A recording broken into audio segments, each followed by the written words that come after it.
Is the mic working?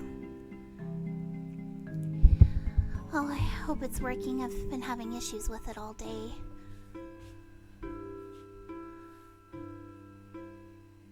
Okay, good. Hello, everyone. Welcome to SweetNoDeath. Do you know my phone went? Thought you had it with me.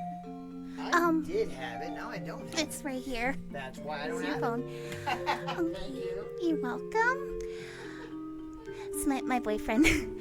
Okay, so I've been wanting to play this game for a while. So here we go. Warning, this game contains themes and depictions of the following: strong language, death, blood, gore, forced cannibalism. Discretion is advised. Oh, hello! Hello, Volkswagen Mom!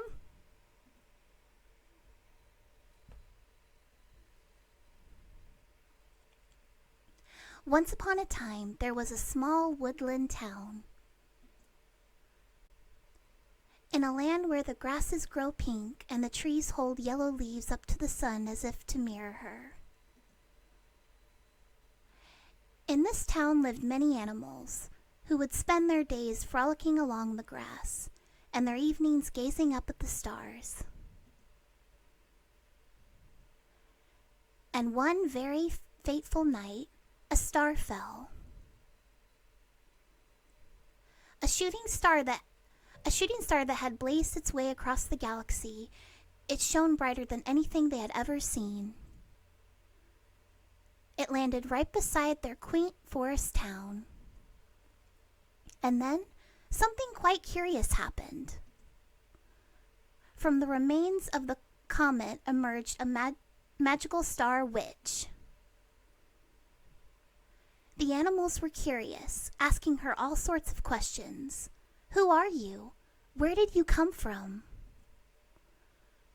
She answered that she was a blessing from the stars, gifted with all kinds of magical power.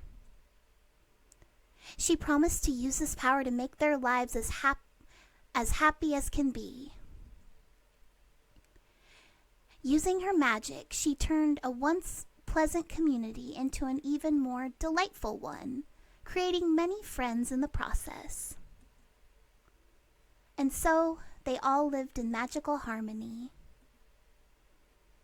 Until... good morning, world! Always a pleasure to wake up to you.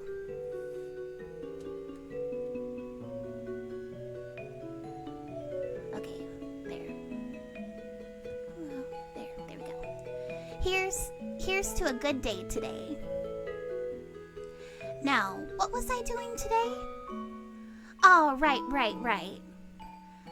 Raj wanted to meet me down by the river for a picnic this morning. I should start heading over there after I do my garden work for today.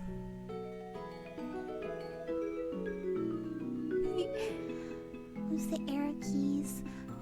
Yes, I love Stella. I really love your art style. I love all your character designs. They're so cute. Gonna be making some fan art pretty soon.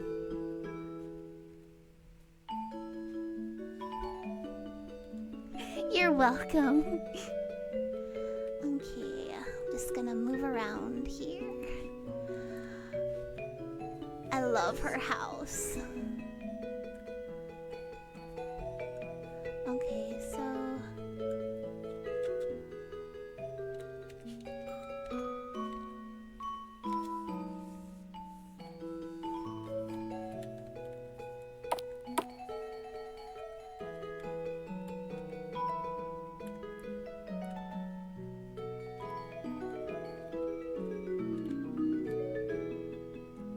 Oh, yeah, my garden. Goodness, how pretty you are. I could stare at you all day. But I'm a bit busy for that. A little magic for you. There we go. I'm gonna explore the house a little bit. see what I can interact with. It's the pot, my cauldron. You use it to whip up potions and other magical concoctions to help your animal friends with whatever ails them. You feel like you've been using it more. You feel like you've been using it more than usual lately. I have a feeling. Your kitchen. You don't need anything from the cabinets right now.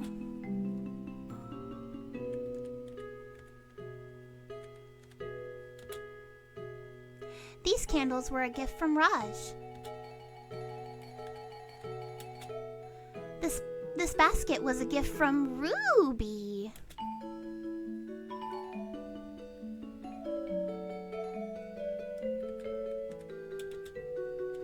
This star plush was a gift from Lambchop. Lambchop was the first person to give you a present after you arrived here. You remember him being a bit sheepish presenting it to you. He said that he hoped you would think of him when you hold it. You do. I don't trust Lambchop.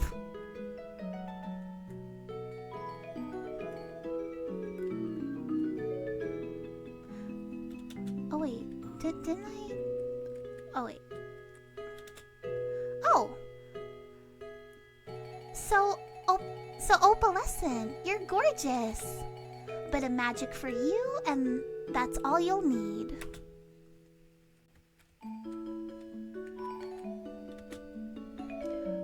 Oh my! Moon daisies aren't supposed to be this color. You aren't sick, are you? Here, I've got you. Oh, there you go. Feel better? I'll leave it a little extra magic for you.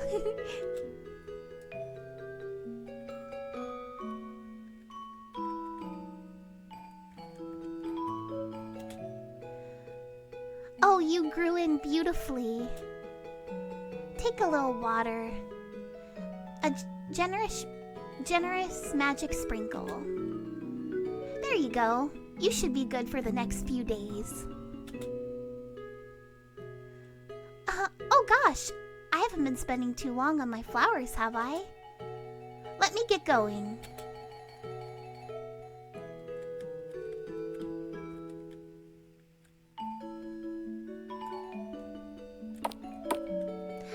There's Lambchop. Good morning, Lambchop. Hi, Stella. Can I help you with anything? No, I just wanted to say good morning. Didn't feel right not to check on you. You are my friend after all. Is that so? Oh, aren't you the sweetest? Do you have any plans for today, Stella? You're always quite busy. Yes, I will say this, Lambchop is very adorable. I admit that. I love all these character designs are adorable. I love every single design. You're so cute. I do. I'm actually on my way to meet Raj by the river right now. He invited me to a picnic. I think he wanted my approval for some of his cooking. Oh, right. I remember Raj telling me about this. I even gave him some candy earlier for you guys to share. You did? That was very nice of you. Are you doing anything other than running the candy shop all day? Oh, indeed I am. After the store closes for the night, I'll be heading over to Ruby's Bakery. We're going to try workshopping a new pie recipe for the next group picnic. Haha, I'd like to see Raj try besting us when it comes to culinary arts. Oh really? Gosh, that sounds like it'll be lovely. And delicious. Would, I be able to help you guys? Maybe? Oh, it's really not necessary. We'll be fine on our own, I promise. Well, if you say so. I ought to get going. I don't want to keep Raj waiting too long. Right. See you later, Stella. Have a great morning. Yes, you too.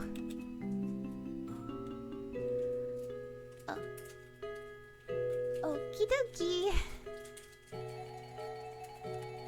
I like this Venus flytrap. Lambchop's Venus flytrap. Amply named Venus. It looks like she's been recently fed. Okay, I'll see you, Lambchop. Yes. I wish I had a Venus flytrap. I have a whole garden. I hope to one day have Venus flytrap pets as well.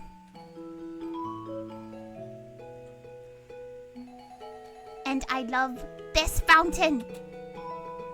Plenty of coins line the bottom of the fountain. Wishing on a fountain seems pointless with you around. Wishing on a fountain seems pointless with you around, though.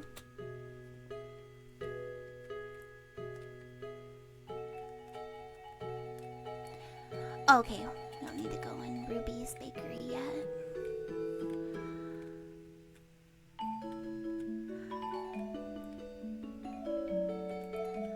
Okay, let's...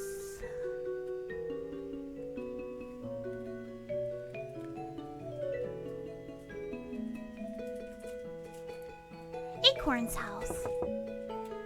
You knock on the door, but it appears they aren't home right now.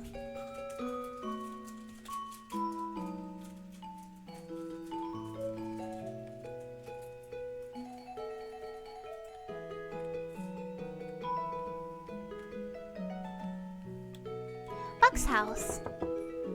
You knock on the door, but it appears he isn't home right now. Oh well. Okay, I need to go this way then.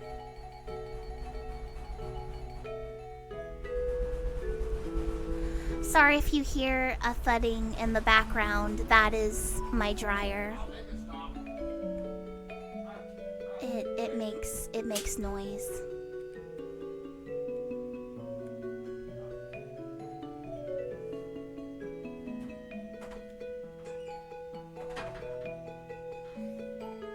Thank you, hon.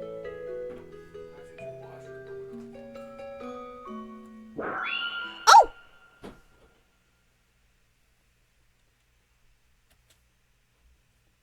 No, we aren't doing this. This isn't that kind of story. Yeah, I knew this was coming.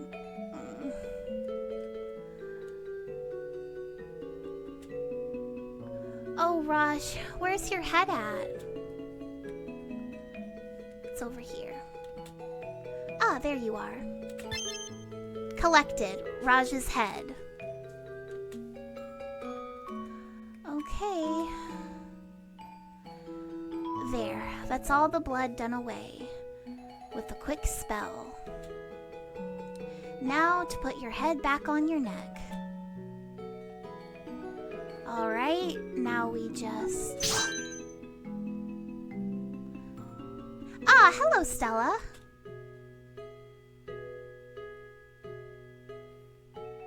You made it just in time. Raj, are you okay? Yes? Why? Like, you feel fine?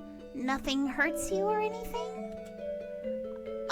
I suppose I do have a bit of a headache. But that might just be from me tripping onto the ground earlier. You tripped? That's all that happened? I know. I'm not usually so clumsy.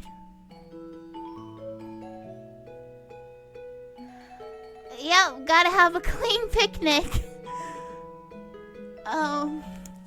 Which also brings us to the bad news. Bad news? What kind of bad news? See, when I tripped, it was kind of a nasty fall. And because I was close to the river when it happened, well, I kinda spilled all our food into the river. Oh, Raj, that isn't bad news at all. The important thing is that you're safe. I'm really sorry to ruin our morning plans like this. Goodness, if only I looked where I was going. Raj, really, it isn't a problem. But what about you? What are you going to do for breakfast now? I have plenty of food at home. And speaking of home, why don't you head home too? You said you had a headache, right? You ought to lay down and rest. Maybe use some of that medicine I gave you to store at home. If you need more, just tell me and I'll make another batch. Haha, no worries, Stella. I think I've still got enough. You know best, and a nap does sound nice right now. But promise me we can do this again soon. I definitely won't drop anything next time. Probably. Okay. I should look around a bit. Is there anything else outside right now? Yep, just a normal day. Yeah, Stella is pretty much, she's used to this. Like, this isn't anything new to her.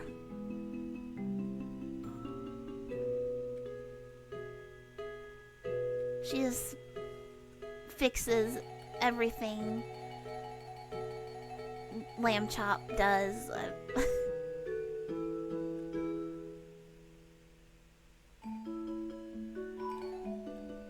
Okay, do we go to Ruby's? Okay, I don't need to go to Ruby's yet.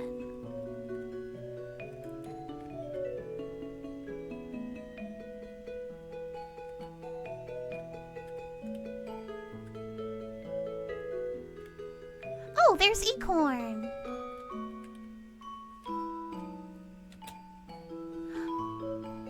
Oh my gosh! Hi, Stella! Hi, Acorn. How's your day? Is it going well? Do you need help with anything? Actually, my day could probably be a bit better. Oh, why do you say that? Is it anything I can help with? Maybe. I don't know. See, I needed some help watering some starflowers in my yard. Oh, starflowers are my favorite. Don't I know it? And I borrowed this watering can from Buck the other day, right? So, of course, I wanted to give it back to him now that I'm done using it. But, he hasn't been answering his door all day.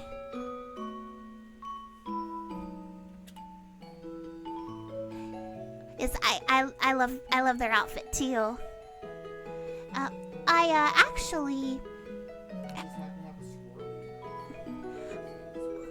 I actually haven't seen him anywhere all day, even though I went looking for him. He wasn't in any of his usual places, and no one I asked has seen him. Really? Nobody at all? Nope. Well, maybe Lambchop. Maybe Lambchop has, but he hasn't. But he didn't give me a straight answer. How do you mean? I mean, he kind of seems to be in a grumpy mood today. I stopped by earlier and asked him about Buck, but he was halfway into the back of his store. He said he didn't have time to help me look for him, or whatever, and that he was busy. I asked if I could at least see what he was so busy with back there. But he said it was super secret. No boys or girls allowed. I reminded him that I'm not either of those things. I'm not either of those. And he slammed the door in my face. Well, that's not very nice at all. It's not too bad. I think he's just antsy, that's all. I'm sure he didn't even mean it. I'm probably just taking it the wrong way. No, Acorn, you're not taking it the wrong way. You're just fine. Boop your nose. You're cute. I don't know what he'd be getting so stressed over though. Life here is a dream, especially with you around.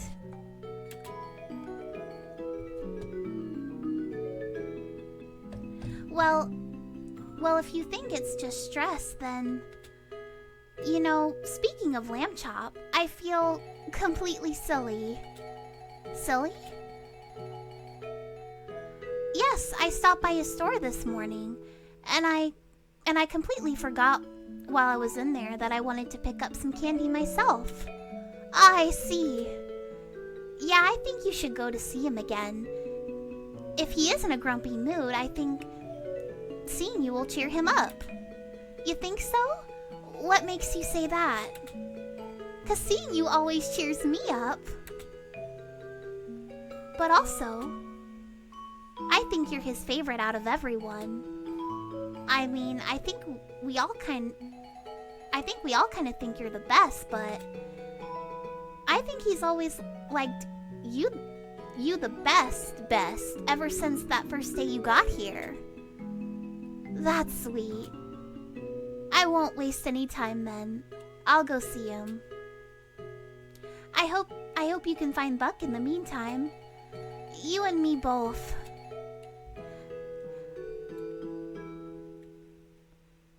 Okay, do I just go this way?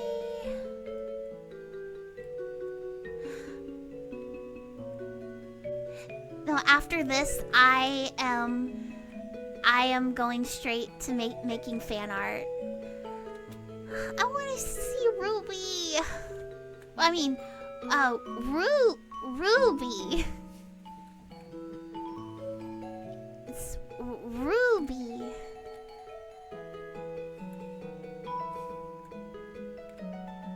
I guess I go this way.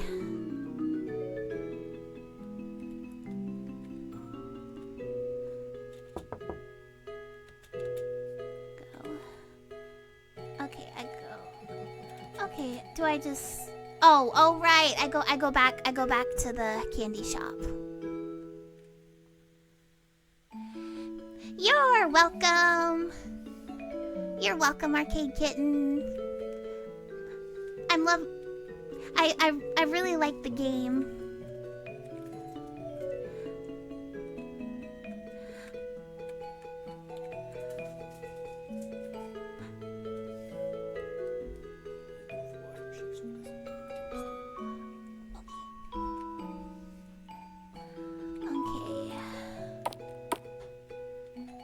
Oh, Lambchop. Hi again, Stella. Hi again, Lambchop. Did you just have lunch? It looks like you it looks like you have some jam left on your face. It's blood. Okay. Excuse me? It's blood. Well, do you need help cleaning it off? No, I'm fine with it there. What?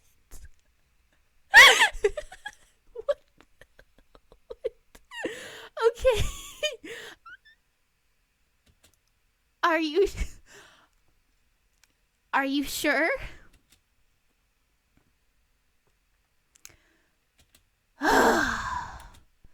Well, if you're gonna make such a fuss about it.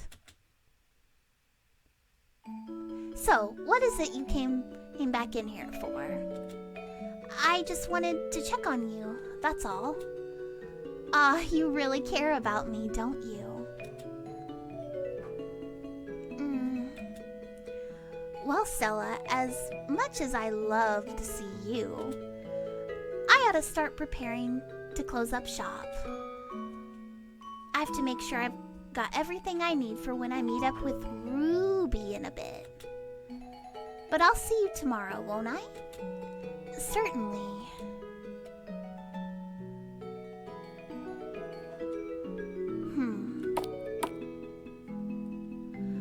I better go check on her before he gets there.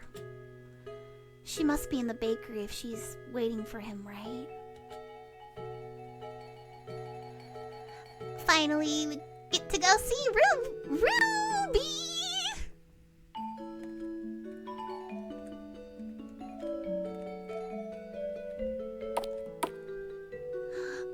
Oh my gosh, she's so cute! Ruby! Stella, you never say my name right. It's Ruby. You gotta say it with the roo.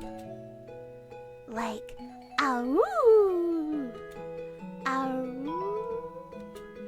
ow, ow, ow,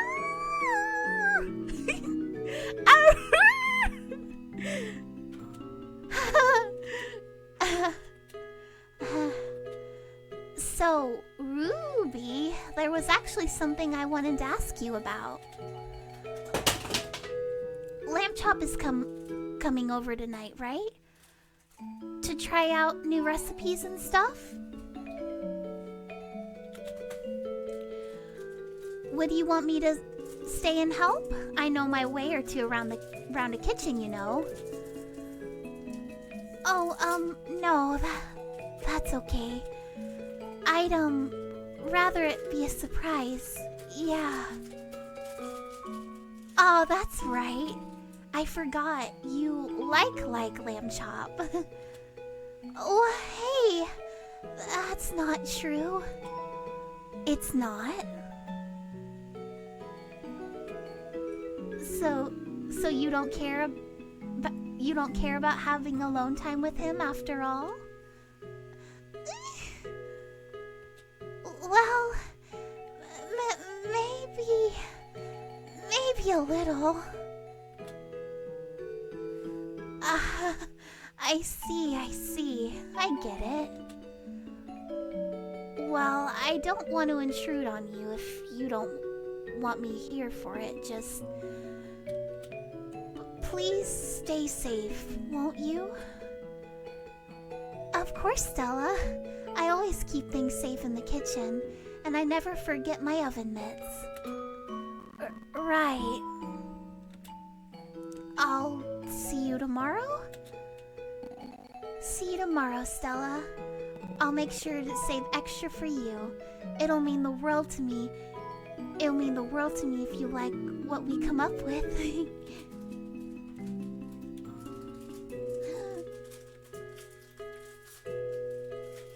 I want to protect you.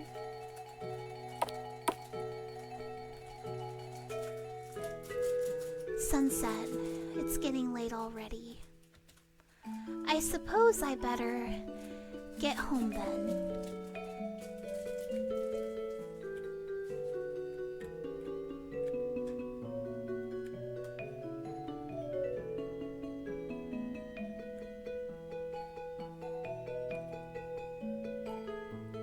Oh, that's not... Sorry. I'm going to my house.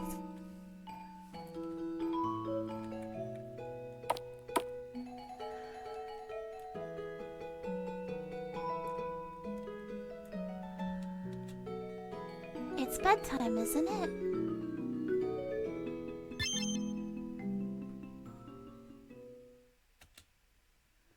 Well, I'm all ready for bed.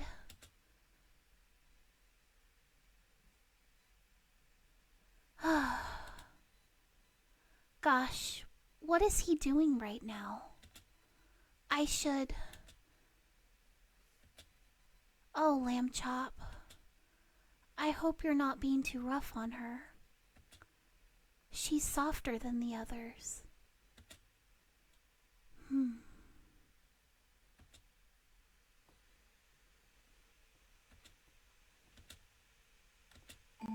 Good morning! I should bring Ruby breakfast today. I'm sure she's hungry after working with Lambchop all night. I have to get my ingredients before I can go see Ruby.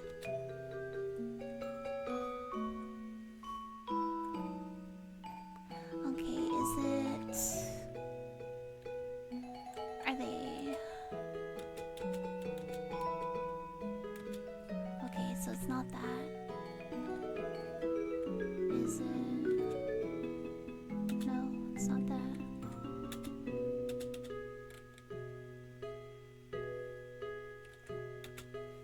Now let's see here. A little of this, definitely this. Okay, yes. This should be more than enough. Don't worry, Ruby. If anything went wrong, I can fix it.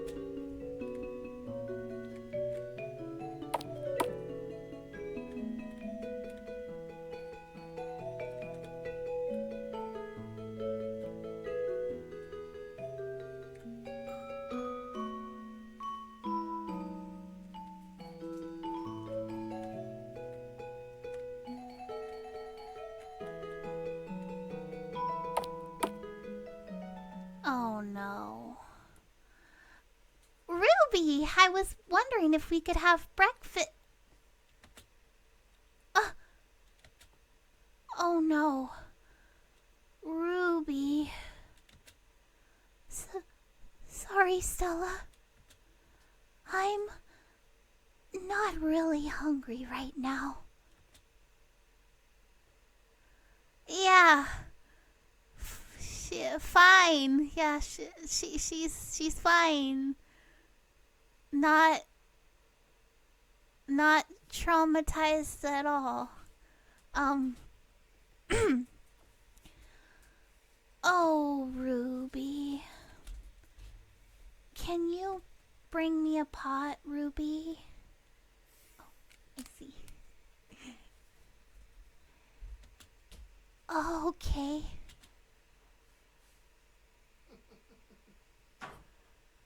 Now, Ruby, while I'm preparing this, do you mind telling me what happened? I didn't mean to. I didn't want to do it. I'm sorry. I shouldn't have. But Hey, calm down. It's okay, Ruby. You're safe. And I'm here to help you. Just tell me what happened, if you can. Last night. Now this. And this. Perfect. Now it'll be ready for when... Oh gosh. Lambchop, you're here. I've been so excited. What do you want to try making first? Wait, you've got a basket. What did you bring? We can use that for the first pie before it goes bad. Oh. What? What? You don't mind that I brought a friend for dinner, do you? Huh? Eat it. Huh? Did I stutter? Eat it. Jesus Christ. You're a wolf, aren't you? Sorry, skip that other line. Didn't mean to do that. Well, why? Exactly why did you draw him attractive? It's not fair! Wolves eat meat. Eat it. You can't be Lambchop. I don't know who you are. I'd never eat any one of my friends. I'd never eat anyone. Come now. That's not true. Oh, come now. That's not true. Don't think I don't notice the way you look at me, Ruby. Everyone thinks you have a crush on me. That's not quite true, is it? I think you want to eat me. Though I suppose that might as well be the same as a crush in the end. How are you meant to love something you don't want to destroy? Well, eat it already. Something's wrong with you. You're crazy. Ruby, shut it. Eat it before I make you eat it. No. Oh, look. Oh. You made me get my hands dirty. Tastes good though, doesn't it? I should hope so. It took a lot to get to this point. Oh, no. Get away from my Ruby. Oh, Ruby. You've got such a beautiful smile. I saw that! I saw that eye! I didn't want to do it. I promise. But he dug his hands into the basket and... Ruby, it's okay. It's okay. Thank you for telling me as much as you did. He was right too, Stella. Huh? It did taste good. I wouldn't worry about that, Ruby.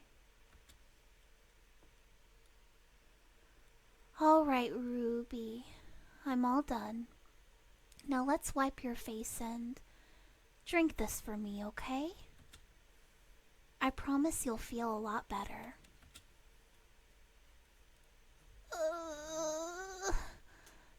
Stella, I don't know. I don't feel so good. I feel like I gotta... Excuse me?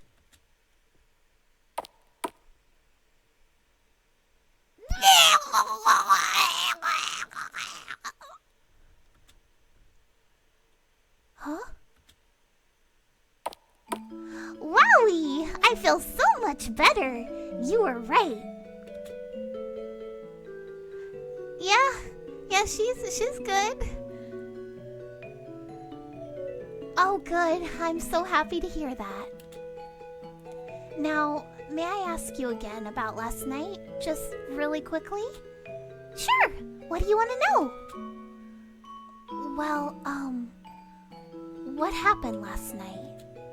Oh, well, Lambchop came over to bake pies with me and...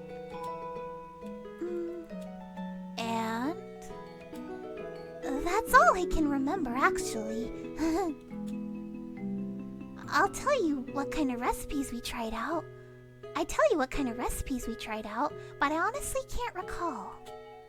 It's kind of blurry almost. all I can think about is how excited I was when I saw him come through the door. Everything after that just isn't really coming to me. I may have been daydreaming the whole time. Oh, no worries. No worries at all. I'm just happy to see you smile about it. Though, I do wonder... I'll see you later, Ruby. I need to check something. Okie dokie. Feel free to pick up any sweet treats for yourself on the way out.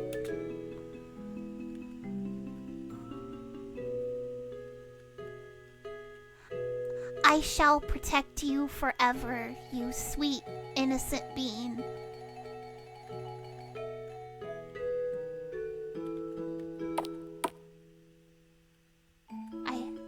Buck! Stella? Oh, Buck! I'm so happy to see you're alright. Do you, This might be strange, but where did you come from? Oh, you noticed, huh? I thought I could sneak out undetected. It's, really weird. I, went to go help Lambchop with something. And then I just woke up in Ruby's bathroom. She puked you. She puked you up. I don't know how I got there. And I didn't want to spook her. So I thought I could just sneak out the back. But I guess you caught me anyways. Right. Well, Oh! Acorn's been looking for you. They wanted to return your watering can.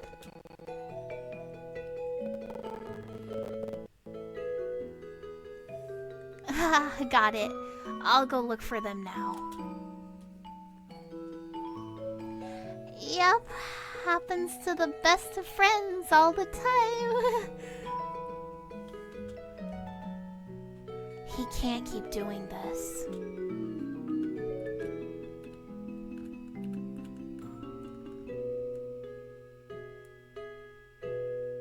Lambchop, you have some explaining to do.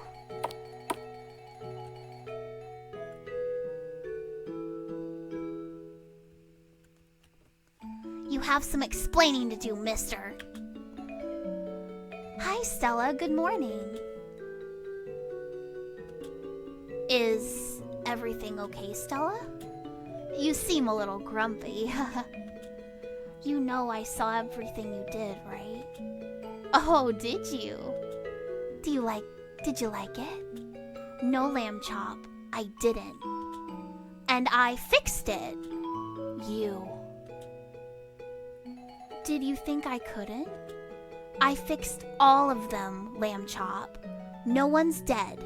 No one's injured. They don't even remember it. Again. I fixed everything. Again.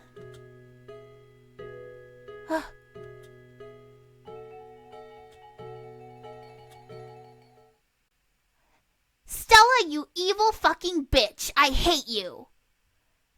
Excuse my language.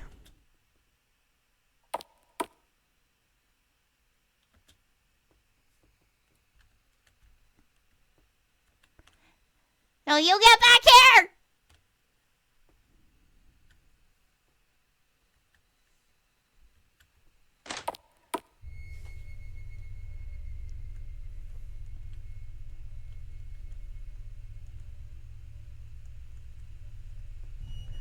What? Lambchop, why? I see you decorated more since the last time. Mm-hmm. How nice of you to notice. What's the meat from? Lambchop, we need to talk about this.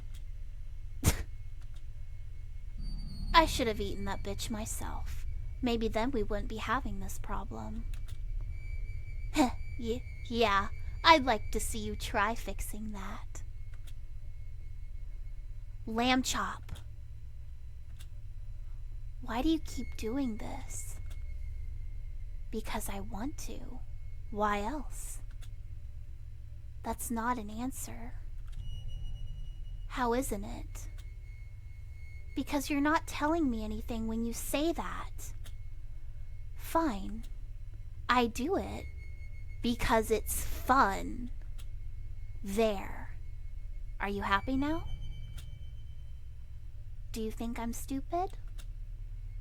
That I'd accept you just want to do this stuff because it's fun?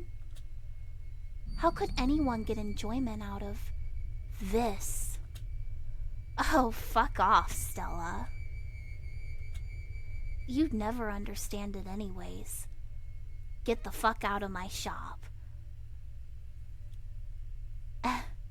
I just... Sorry, gotta get used to that. No, I'm gonna keep talking to you whether you like it or not.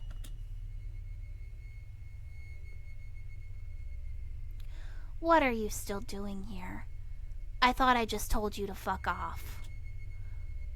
Well, I don't want to leave just yet. That's just like you. It's always about what you want. The entire fucking goddamn world is always about what you want. Oh, what I want? It's about what everyone wants.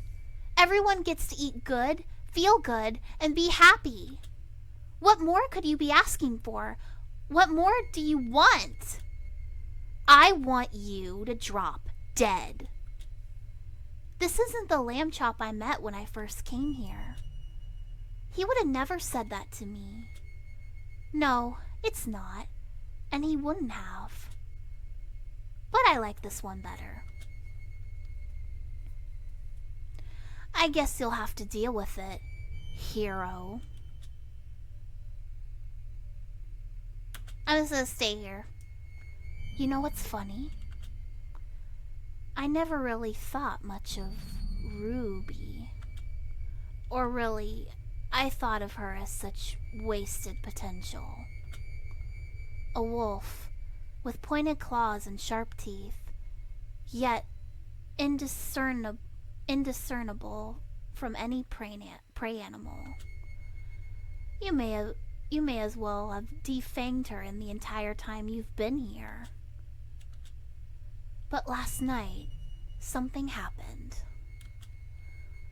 I watched her gnash away at what I made out of Buck, and something about it. When I saw her like that, crying, her mouth just dripping with blood. Her teeth were all red. It felt like the way it was meant to be. And looking at it, it's like I was overcome with this urge, suddenly. One I never felt towards her before. And that is, I wanted to kiss her.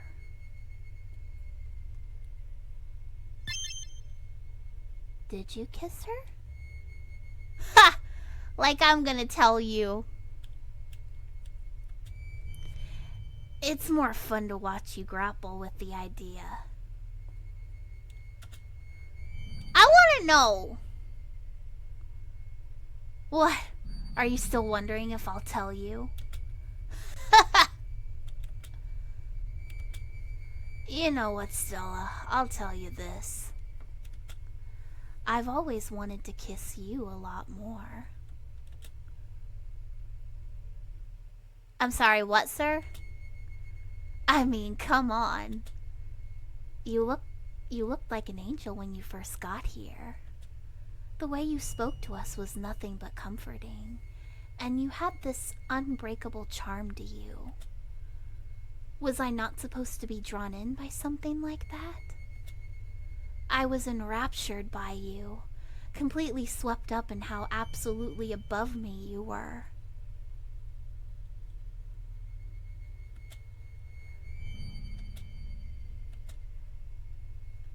And now, I think that's just it.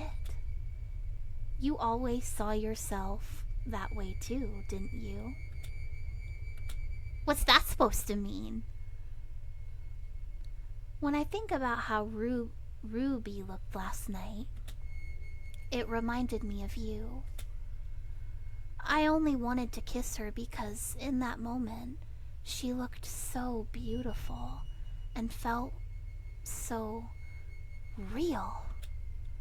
And I realized that when you came here, it was like you were the first real thing to ever happen to me. And after all the time that's passed, I realize that's even more true now. The way I am now, I feel like a person, like more of a person than I've ever been before. I see everyone else the way you always have. How can you expect me to feel bad about what I did to Buck, to Raj, to anyone? Am I supposed to feel guilty about what I did to Ruby last night? She isn't a person. Not yet. Not the way that you and I are. But she could be. She could be if you'd let her. But who am I kidding? You won't even let me. But Stella doesn't want to surround herself with people. She wants to surround herself with friends.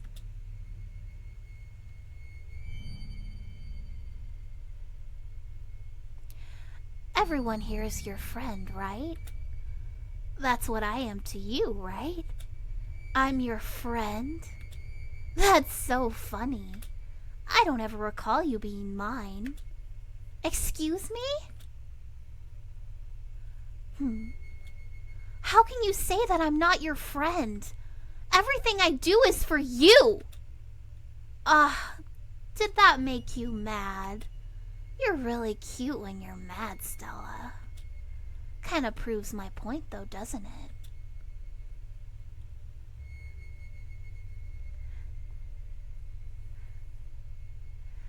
The second something isn't the way you want it to be, you get mad. Imagine how I feel repeating the daily cycle of living in a sugar-coated hell.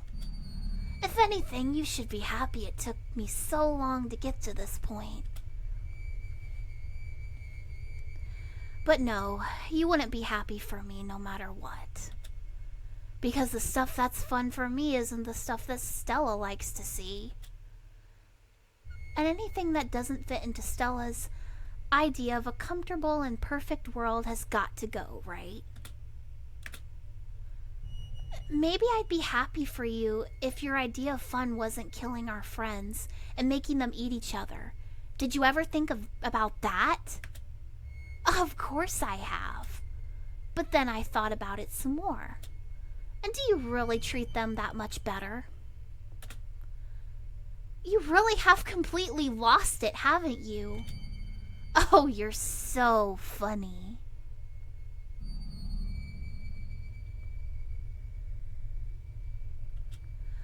Who do you think I learned how to love from? If this is your idea of love, then I can't believe you'd even compare me. I don't love like this. Oh, my stars. You can't even see it. You're delusional. Explain it to me then. How are our ideas of love possibly the same? All right then. Oh my gosh! Thank you so much! Thank you so much! Thank you so much, Metal Gear Ray. I really appreciate it. Alright then. Who is that? Oh, thank Thank you! Alright then. Let's take a look at the way you love.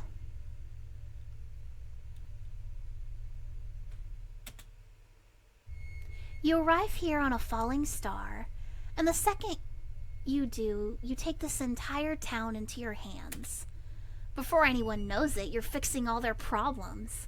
Problems they didn't even know they had. Problems they never even asked for help with. Suddenly, you're the center of their lives. Of everyone's lives.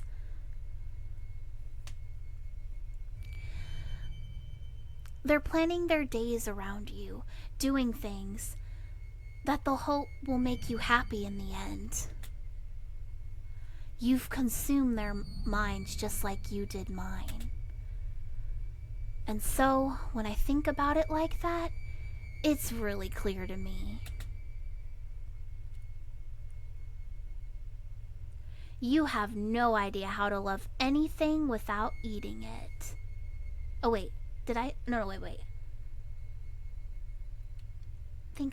You have no idea how to love anything without eating it.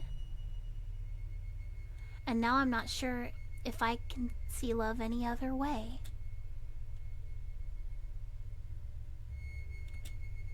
You know, Stella, I think we should get married. You and me, husband and wife. What do you say? Well, you're already fighting like a married couple. Why not? We've already bound each other together in eternal misery. Might as well make it official. Maybe by the end of it all, we'll finally eat each other. And then neither of us will be winners. Lambchop, stop this already. Can't you understand I don't want you to be miserable? Huh, could have fooled me. You've been doing nothing but making me miserable for who knows how long. Now. I want you to be happy, Lambchop. Of course I want you to be happy. But I can't get behind this. I don't get it. Everyone else is happy with the way things are, so why can't you be? What is any of this doing for you?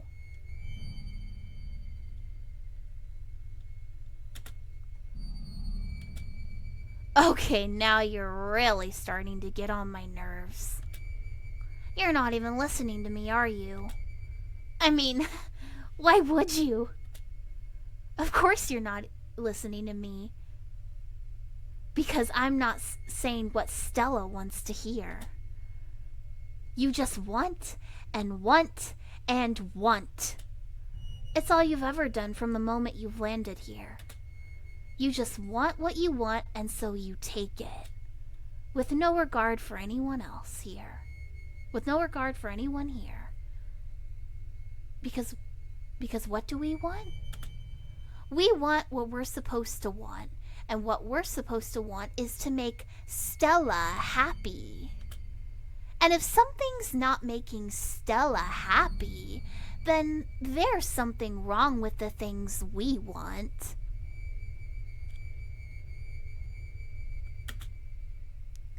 Because Stella, beautiful, stupid, aggravating, celestial Stella, can never think about anything other than what she wants. And she can't handle that for the first time since she got here. It isn't about what she wants. It's about what I want.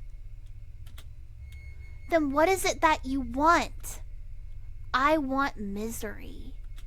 I want death. I want a fucking life. Nothing has ever meant anything with you around. Not unless it was about you. We have picnics and it feels like nothing. We throw tea parties and festivals and there's nothing. I realized at a certain point that when you smiled at me, there was nothing behind those eyes. I had never been a person to you until all of this. All of us have always been just just been accessories in your vision of a perfect world where everyone needs you to... I did not mean to press the spacebar, sorry. But now I'm somebody. I'm somebody and you hate it. I'm happy. And I'm happy doing something that makes me happy. It makes me happy even when it doesn't make you happy. And when you look at me now, you are seeing someone. And all I had to do was everything you hated. Isn't that so funny? And the funniest part is that I feel like I finally understand you. Because when I watch these fuckers die, I've never felt more alive. Lambchop, you are so evil. Because now I get it. I finally feel what you felt all this time. Control. But I'm not supposed to. The feeling's reserved for Stella, right? So she'll stop me in every turn, at every corner.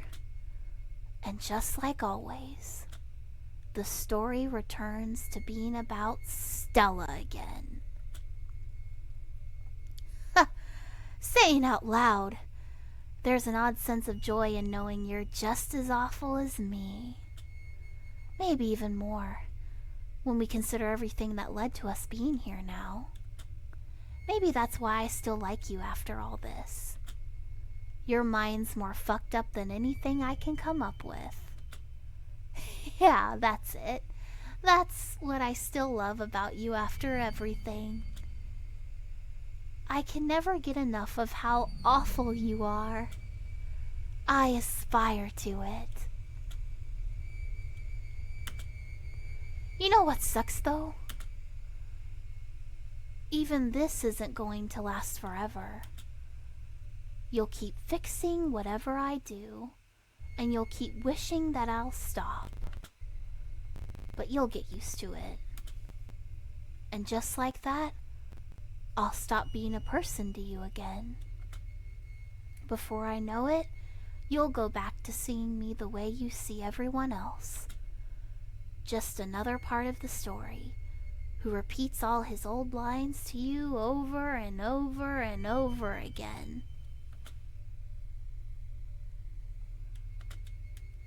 You know what's... Okay.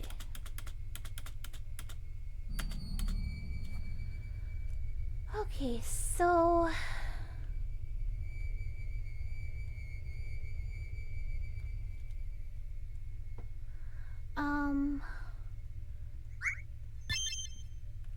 Do you have anything else to add? Okay. No, we're done talking. Okay.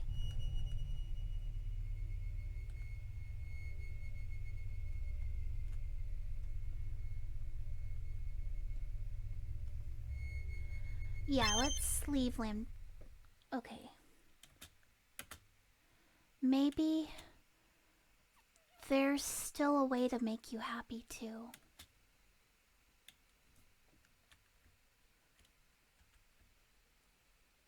Okay, I'm trying to get the good ending, so I'm hoping I don't screw it up.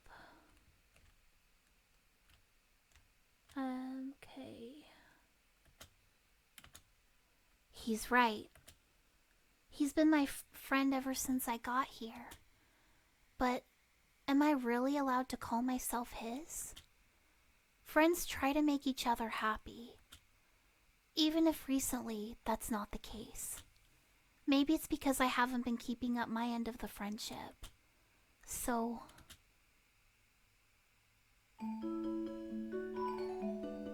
I'm sorry. What? Stella, no!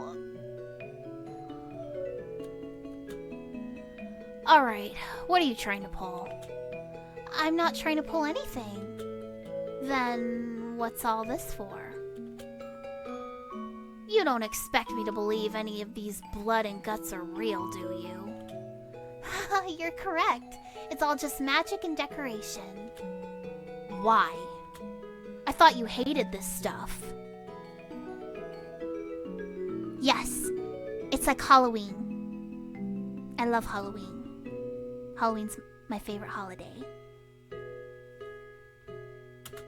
Oh, I do. I think this stuff looks awful. If it was up to me, I'd tear it all down right away.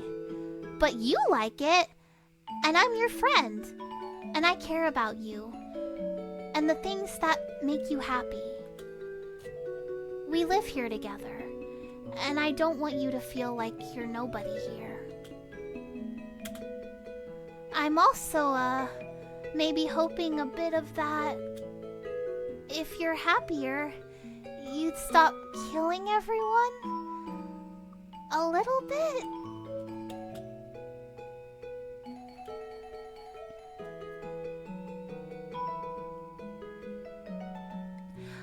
Halloween is also your birthday, DJ. It's your birthday, hun. Yeah, I'm a little biased for that day. It's Halloween and Halloween birthday. Ha! Wow, Stella, you're a riot. You wanted this to make me stop? Seeing it makes me feel more motivated than ever. Gosh, if what I do leads you to do all of this, I need to set up the ante. I gotta keep going. I need to do things that'll really stick. I need to do something so fucked, you'll have no idea how to fix it. That's not what I wanted. Come on, Lambchop. I'm doing all this because I wanted you to be happy. So do I. Even still, wouldn't you be happier with things this way anyway? Excuse me? You like playing hero, don't you? How are you gonna do that when there's no villain? I like the decorations, by the way. They remind me of you. Very pretty.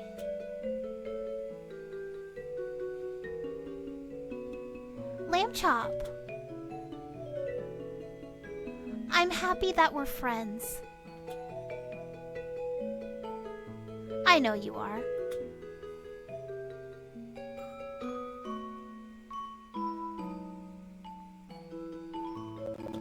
The sheep said to the witch, and they lived happily ever after. There it is. The end. That was a great game. Big shout out to you, Arcade Kitten. I really, really love this game. And I can't wait to play more more of your games if that's all right. Yep. So, I'm thinking about in a bit playing another game. Not sure what yet, but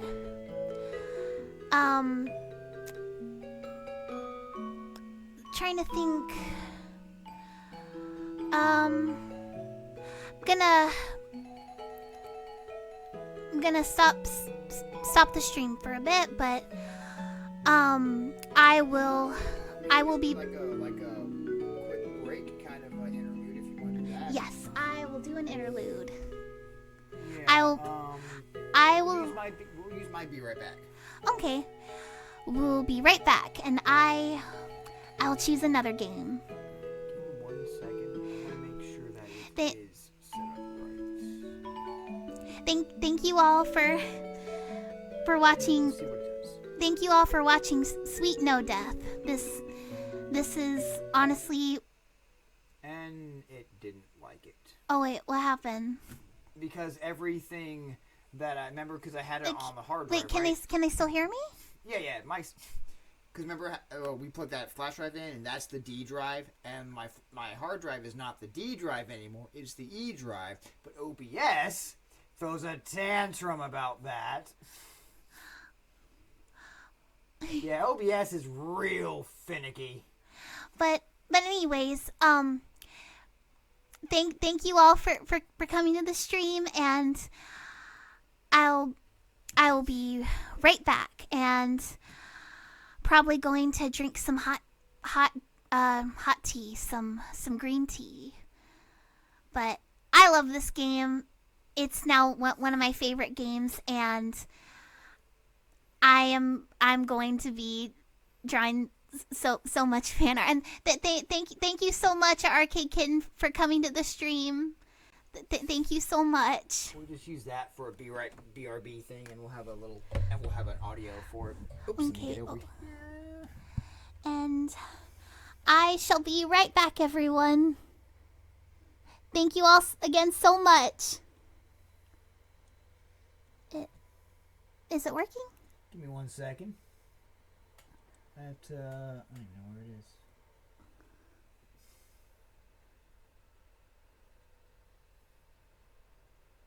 Oh, do I even... Hold on, where is it?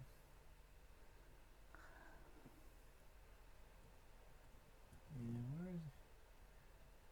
I don't know where the heck I put that file at. Goodness, maybe it's in here. No? Sorry, Yeah, it's file locations and everything. I don't know what... I think I know where this one is. Son of a gun. Oh, yeah. So sorry. No, it's fine. I think it's in this. No, I don't know where the heck we'll just use the image, and I'm so sorry. No, it's fine, hun. We'll figure use it that out. for a Be Right Back. Judgment! And we'll just, and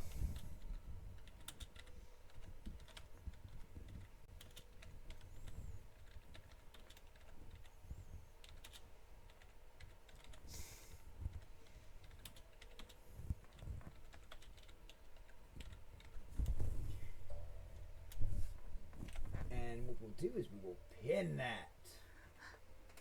Pin. There we go. Okay, BRB. I'm going to mute, and then we'll get you some coffee and get the other game set up.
Honey, here. Alright, we're gonna Okay. set the next one up. Give me a second to get all this. That's my boyfriend helping. It's my boyfriend helping me with the I'm text stuff. very familiar with OBS and its intricacies. Me and OBS go way back. Oh, see, I can use that one. I don't gotta window capture you. I really want to make you Eerie go on Avatar. Yeah, I'll definitely mess with that. Yeah. You getting the game dev in your chat? You getting raids and I was never this lucky when I started. Let's go. Why is this happening? I don't know, because you're awesome, that's why. Let me change the stream information real quick.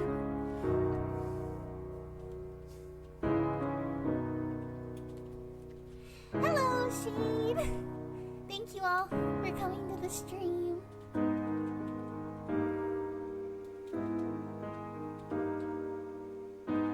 Oh, and Shade, thank you for the raid. Thank you so much.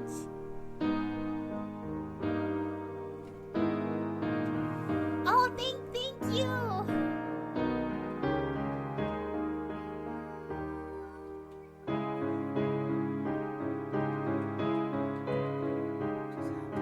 What's wrong?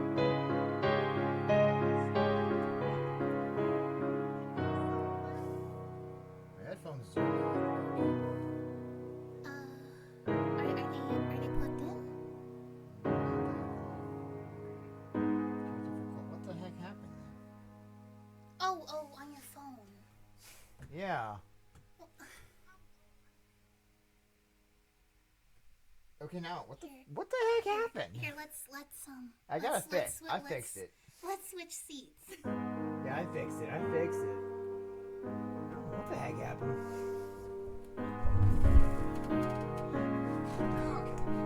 Do you want to voice it?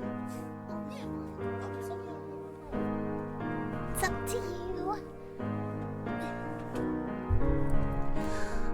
Okay, I just finished SweetNoDeath, so this is another game by a different developer. Let's see. It's called Don't Toy With Me.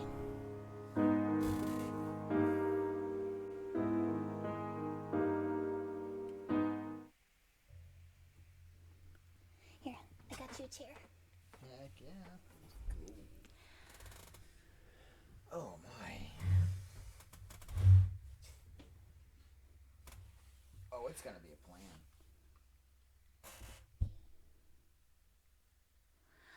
Light spills through the tiny windows of the dollhouse, catching the flecks of dust in the air. Though it's early in the morning, the inhabitants have been awake for a little while now.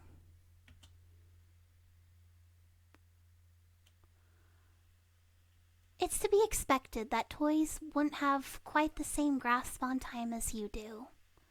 Oh, thank you so much! Whisker, you've hardly touched your tea. Her least of all. She's an antique. You could at least pretend to drink it since I went to the trouble of making it. The stuffed rabbit sits at the table. This was saying that the mic output is only on the left, not stereo. Oh. Give me 1 second to check on that. Sorry, more tech issues.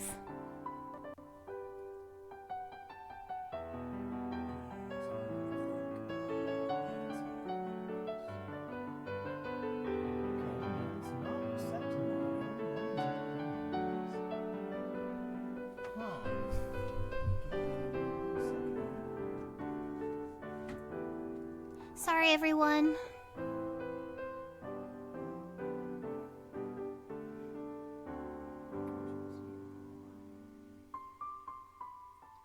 Yeah, I don't know why.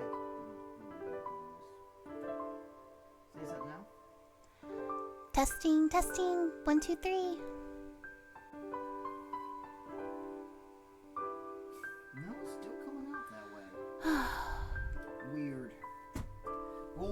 put up with it for now, and I'll figure that out another time. I don't know why it's being that way. Okay, yeah. We'll just deal with it for now. It's okay. Yeah, we'll just do mono output and friggin', you know, just deal with it that way. I don't know. Yeah, sorry everyone, we're gonna get it fixed.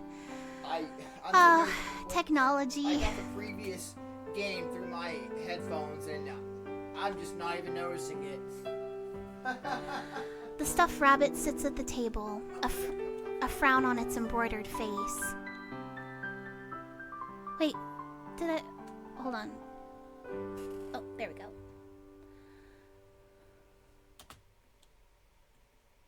Oh, shit. It turns its head away from the cup in defiance. Geez, you're moody lately. I know it's not terribly fun to be stuck alone here with me, but you're not doing yourself any favors by being difficult.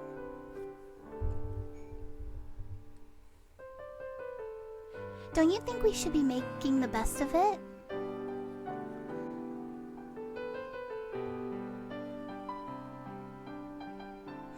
I really wish you'd let me cut you a mouth so you could try to hold a conversation. Don't do that! The rabbit scurries off across the wooden floor and down the stairs. Run, Whisker, run! Dahlia sighs. It was only a suggestion. I'm not going to force you. I suppose that's another cup down the drain then. Dahlia gathers up the teacup and saucer from the floor to take down to the kitchen. The Whisker has been in the house for a while with her now. He has always been terribly skittish.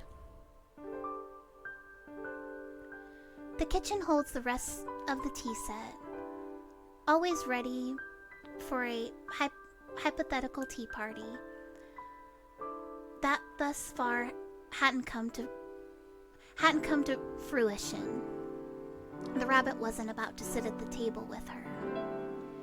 Thinking back on it, she has trouble recalling who it was that used to sit there with her. You're listening right now, aren't you? I'm fairly certain I can hear you out there.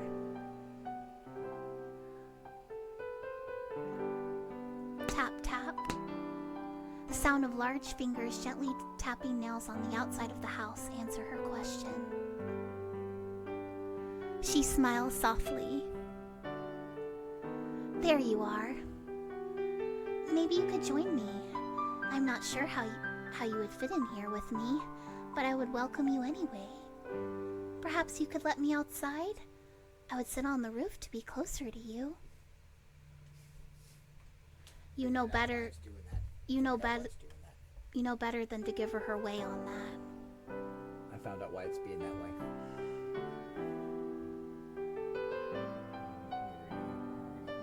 You figured it out? Yeah.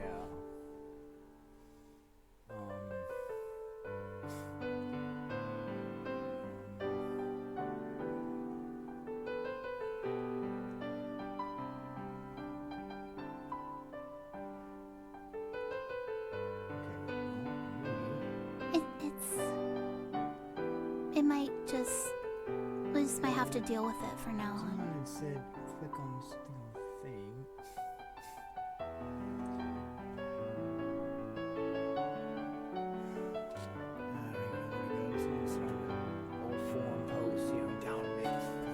It's fine. We'll fix it later. The cracks on her face tell a story of a previous excursion outside of the house.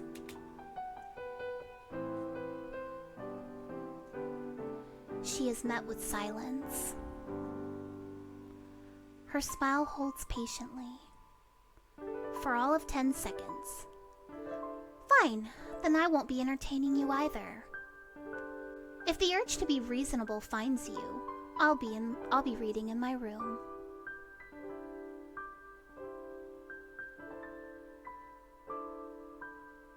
She storms out of the kitchen and up the stairs. You decide to give her some time to cool off while you leave to run an errand. You have a feeling she'll lighten up when you retrieve your new purchase. The dollhouse is a little bit cleaner than it was this morning. Dahlia has spent some time dusting and picking up. She prefers her home spotless, or at least she used to. Now it seems she settles for clean enough, and she never bothers with the attic anymore. She idly straightens the decorations atop her wardrobe in her room. A heavy thump quickly undoes this. What? She turns, looking around in surprise. Hesitantly, she appears out of her bedroom door and down the stairs. Whisker is already in the foyer investigating. What is it?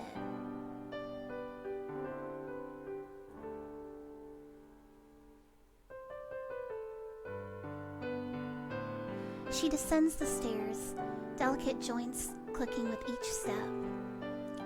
She finds the large box taking up the entryway.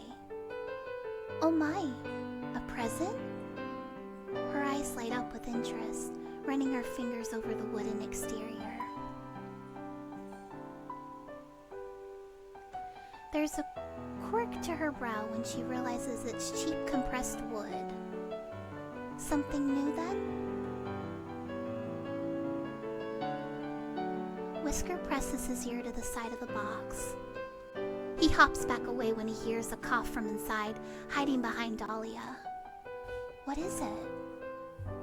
She searches around the lid, unable to quite pull it up.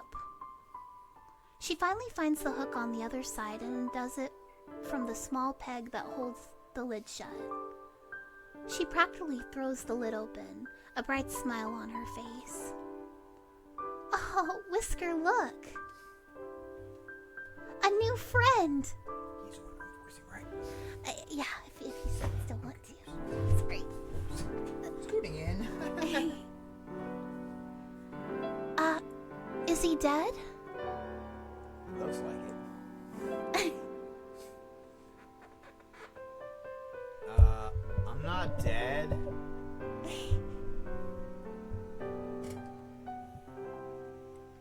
Oh, good.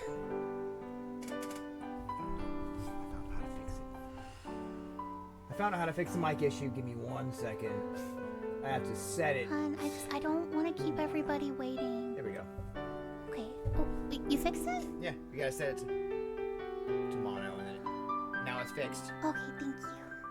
Thank you. Just now.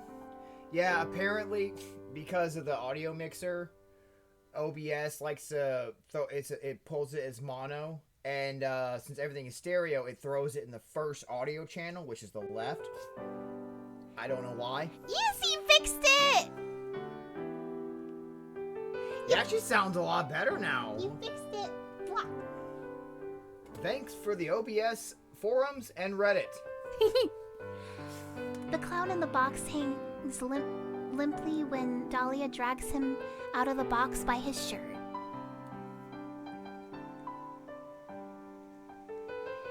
She's surprised to find that he's mostly fabric, with little structure underneath. His sleeves are half empty, tied at the seams with a ruffle.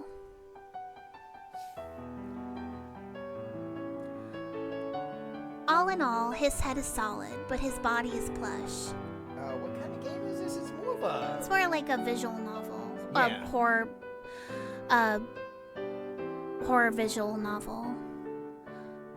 And since Beetle here is, going for voice acting stuff, this is perfect. Also, quick warning, I don't know if it showed at the beginning of the game, but this game does have body horror, so just a heads up to everyone in case because I don't think the warning showed, so just a heads up. This, like, it's not like gore, like blood or anything, but it's a bit, yeah. Yeah, so just heads up. Just body horror warning. Hello, new friend. My name is Dahlia, and this is my friend Whisker. The rabbit's ears lie back, looking none too friendly. He keeps his distance. Over here so you can click it better. Yeah, sure. Just put it right there. That'd be easier. Thank you, hon. You're welcome. I'm sorry for all the excitement. It's just been so long since we've had a new toy. Well, not had. Obviously, we don't have you. I don't think there's flashing lights, so we should be okay. What are you, actually? Oh, where on earth are my manners? What do you go by, friend? No, I don't go by friend. And I'm a puppet. My name is Huxley. Huxley, how nice. And a puppet. Why, that does explain it. Oh, let me take you to a chair. I shouldn't be holding you the whole time like a little bear.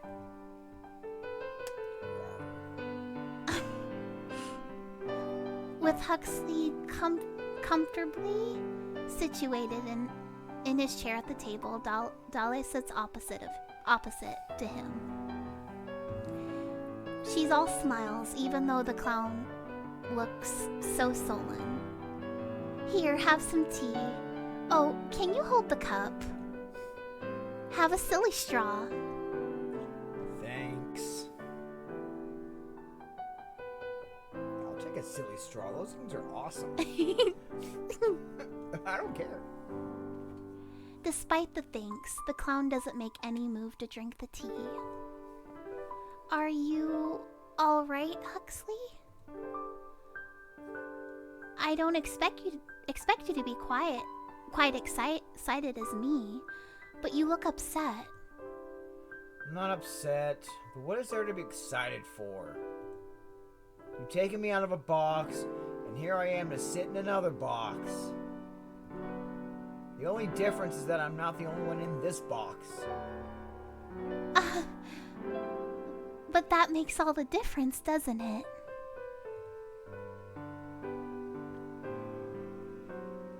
I do enjoy watching Whisker, but he's not one for conversation. And now this won't be such a lonely place. What do you want to do? I'll show you that there's fun to have here. I don't want anything, thanks. Oh.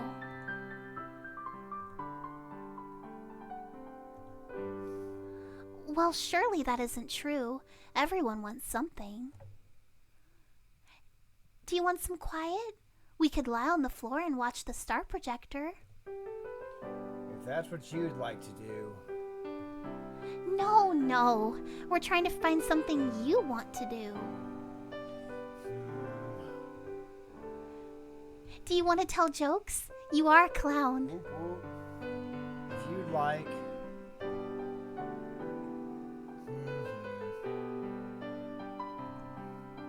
Did you hear about the clown car that crashed out in the middle of nowhere? There were 30 casualties.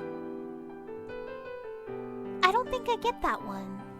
Hey, come on. I'll try it again. What do you get when you boil a clown? A laughing stock. That's so funny. Clown soup. I bet it would have polka dots too. Oh, let me try. A clown named Pagliacci goes to see a therapist. Oh, darn it, I messed it up. You're a funny lady, Dahlia. Oh, you smiled. Oh, don't stop just because I pointed it out. I'll start getting the idea you're determined to sulk. Sorry. I just haven't told any jokes in a while. No audience unless I get brought out just for that. So I stopped. What's the point? The point of telling jokes? The point of coming up with jokes. If I only get to tell them when someone gives me the time of day.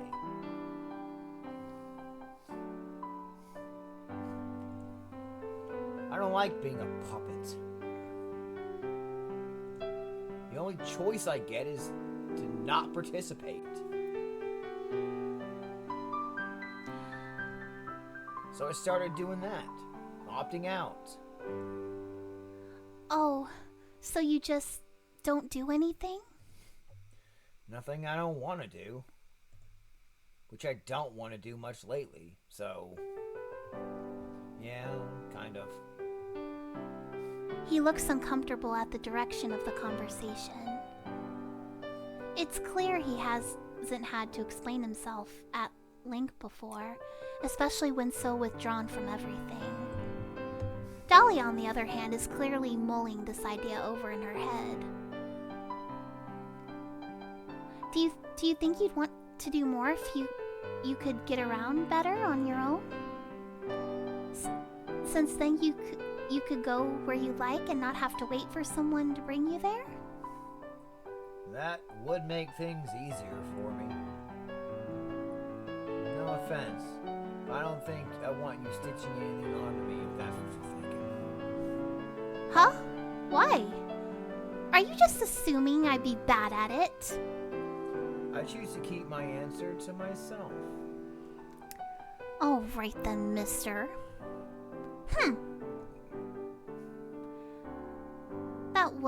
That wasn't what I was thinking about anyway. Wait here just for a moment. I'll try not to go anywhere.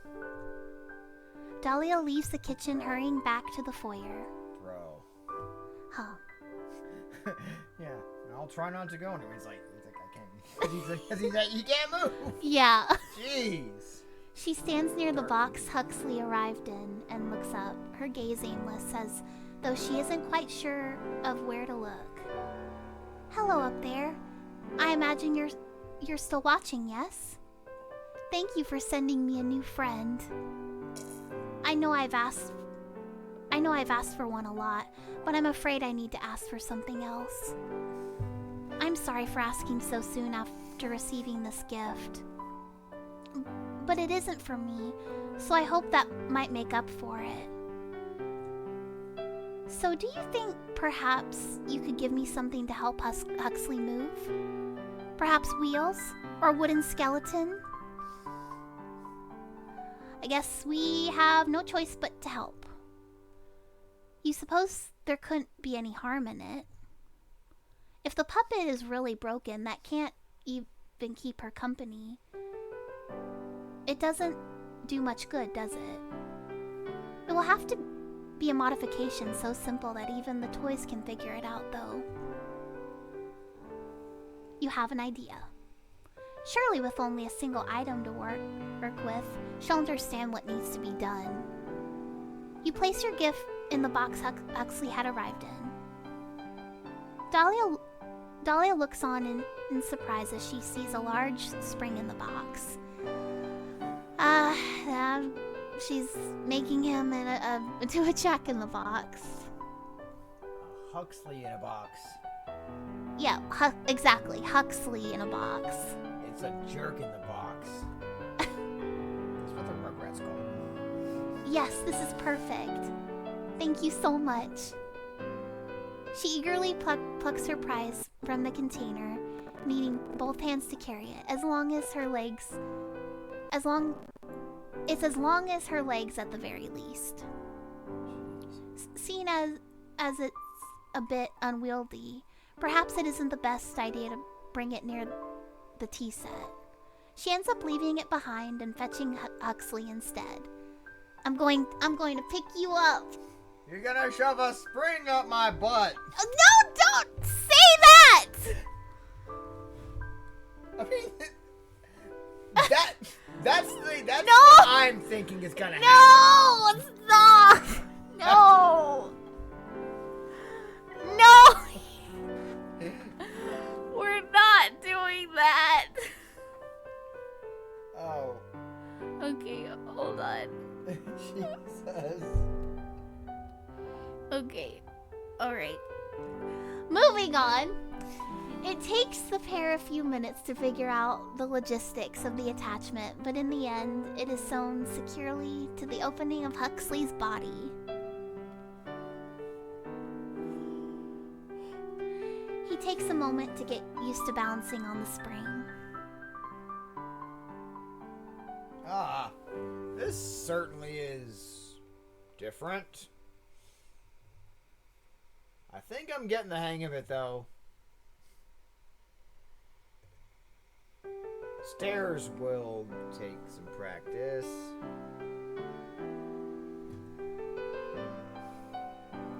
That's what the railing is for.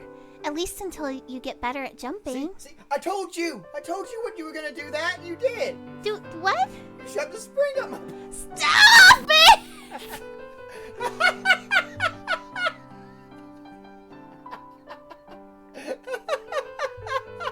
what happened. I'm sorry, babe.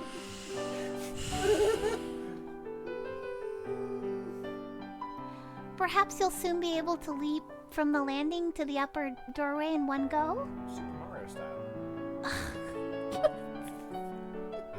She laughs at the idea, but he seems to be very seriously considering it. Perhaps so. Everything else is upstairs, right? What about the back room? More stairs, unfortunately. That's the doorway to the attic. Oh, thank you. I try. I try to match her adorableness. No. Don't. She's so much more cuter than I am. No. No, no. If anyone's the cute one, it's you. So there. That's the doorway. Oh, I already read that. And what's up there? More stairs? The ceiling, silly. And some old odds and ends. Some things just don't really have a place in the house. But they still have to go somewhere. Perhaps we could eventually convert it into a bedroom for you? Your cruelty knows no bounds, Lady Dahlia. Making a man able to jump, then putting him in a room with a low ceiling. I didn't mean... I know. I'm only teasing you. For someone who kept wanting me to lighten up, you sure aren't good at recognizing a joke. Oh, don't tease me. But I'm happy to see you're in much better spirits. I am. I've never had something like this. Though, is this really okay? What do you mean? None. I didn't like being a puppet, so I don't know why I should feel odd about becoming something else. Like a Jack-in-the-Box? I would never. I mean to say, I'm not getting back in that box. Of course not. Well, you'll have to sleep somewhere. And I suppose the box can stay here in the foyer. We could make it into a table or use it as a chest. I just don't want to have to carry it up to the attic. Girl, that box is probably light. You'll be fine. Okay. For us, maybe. For her, it's probably... Okay. Thank you, Chrissy. One second before you go to bed, I'm gonna do something. Thank you for coming to the stream. Hope you have a good night. To shout you out.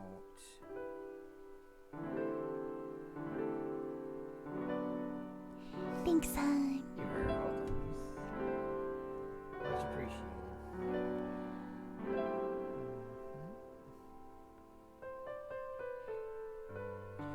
whatever you want to do with it. It's not mine. Yeah, I guess this makes me a jack out of the box. Which I'd also never do. Dahlia tilts her head in confusion once more. I mean, you're kind of doing it, bro. Have a wonderful night. Get some rest. Thanks again for coming. Huxley spares her any explanation of the joke. I'm actually feeling a little fidgety now. I think I want to give the stairs a try. Will you show me the rest of the house if I make it up? Of course. And if you can't, I'll carry you up. I'll make it up even if I have to drag myself up. Just maybe go stand out of the way, just in case. With some time and effort and a couple of paintings knocked off of the wall, Huxley manages to make his way up the stairs. Dahlia feels perhaps a few new cracks were added to her face from the worry with which she watched when he twice spilled backwards down the stairs. Luckily, the clown was not so delicate as she was. He bounced like rubber. Perhaps that's what he was made of. The thought remains in her mind that she'll have to remind her new friend that she is much more fragile than he is. But for now, she hurries up after him to congratulate him and show him around the upper floor. The linen closet isn't exactly a room, but it's important to show regardless. The bathroom is of slightly more importance, of course, though perhaps less important than it would have been in a real house. Huxley notes a lingering smell of paint and powders in the bathroom. It must be where Dahlia... I can't see! I can't... Touches up her face. I can't see the text. It touches up her face. Okay. Yeah, I could barely see it. And lastly, Dahlia brings him to her bedroom. I had to use context Bedroom. clues, read between the lines and all that jazz. Thank you, elementary school. I don't think I've ever had anyone in here before. Well, aside from Whisker. You don't think so? Where is that little guy anyway? Kind of expected him to join us for the tour.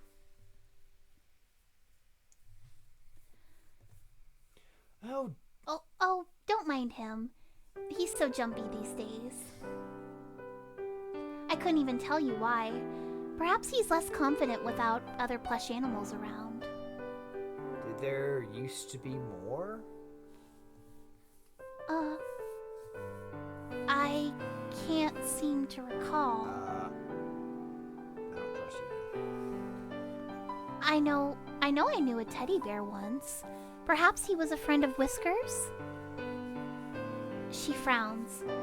Brows furrowed in concentration. Huxley watches on with concern. Is remembering things a regular problem for you, Dahlia? In a sense, I suppose it is. Very little changes in the house, so the days tend to blend together. If I have trouble remembering something, it'd be hard-pressed to know whether it's due to forgetfulness or because it's happened longer ago than I realize. I've recently started writing in my journal again, though, so that should help with the more recent days. I wasn't sure where it was for a while, so I'll have to really make good use of it now that I have it again. Yeah, sounds like a plan. And if I get curious, I could always read up on what I missed before I got here. Absolutely not. I keep it locked, so you couldn't even if you wanted to. Huh. Just another joke, Dahlia. I wouldn't read your diary. You better not. Now what was I going to show you in here? Oh, Oh, I wanted to show you here in my wardrobe. I keep my dresses here, but it's full of many games as well. You can feel free to help yourself to any of them if you find yourself looking for something to I don't play. think he has hands. Yeah, exactly. He doesn't have hands. How's he supposed to play a game? I have my bookcase in here as well. I have all the classics. Okay. Okay, and how's he supposed to turn the pages? And also, like, do the dolls in this world, like, so like, do the dolls in this world, like, because it's a dollhouse, like, do they just, like, have like little, their, like, books have, like, words in it, or do it's just... Are they, like, are they accurate, or are they just, like, a little... I don't... That... And if she has comics, Huxley's even more screwed. Because if you remember from Rocco's Modern Life, what Filbert had said, you turn the page, you wash your hands. You turn the page, you wash your hands. You gotta wash your hands. Why- 'cause sometimes why- it rubs off on your hands. So you gotta turn your page. and Okay, wash your hands. okay, let's continue!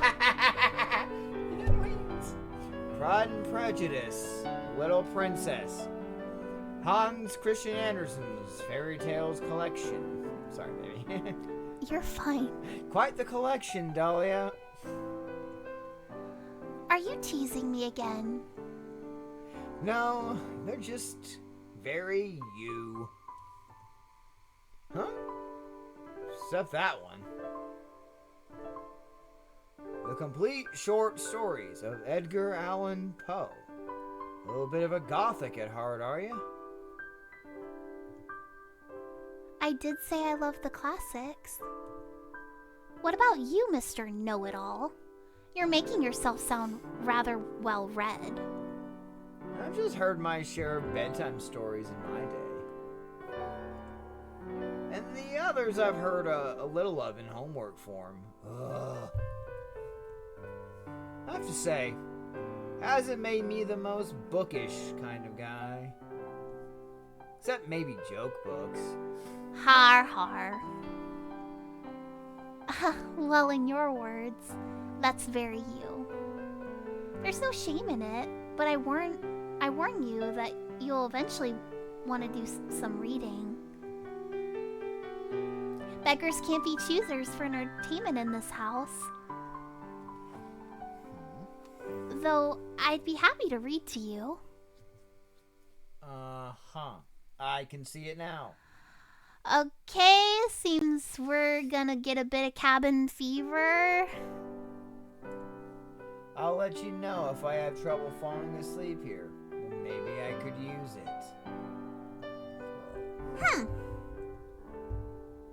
What a jerk. It's refreshing to see Dahlia looking so lively again after so much time spent by herself in the dollhouse. She's had her problems in the past getting along with other toys, but the clown seems to be a good choice. Entertaining as a jester should be, but not so energetic that he would impose on her lifestyle. She considers herself to be an elegant lady after all, and some wild fool would certainly find themselves met with friction when it came to living with her. Hopefully they continue to get along. In the following days, they seem to adjust well enough. They play their games and have their tea together, and even Whisker seems to be more at ease with Huxley there.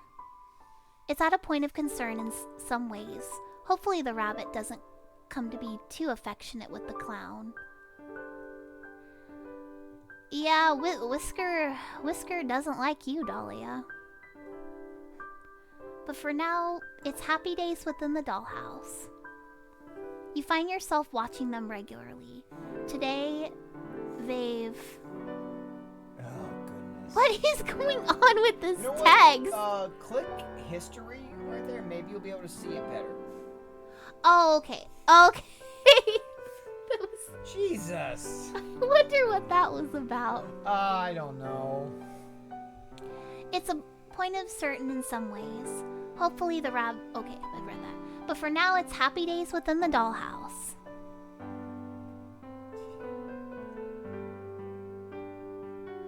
Oh, you gotta click it again because the new text. So you gotta click history again because the new line of text wasn't there. Click on it real quick. See, for now it's happy days. Because that line wasn't showing up in the history a second ago. Yeah, it's weird. I'm sorry. I'm sorry we don't have a better place to keep a lot of these things. Though I'm happy the bed is finally seeing some use. It's not too bad.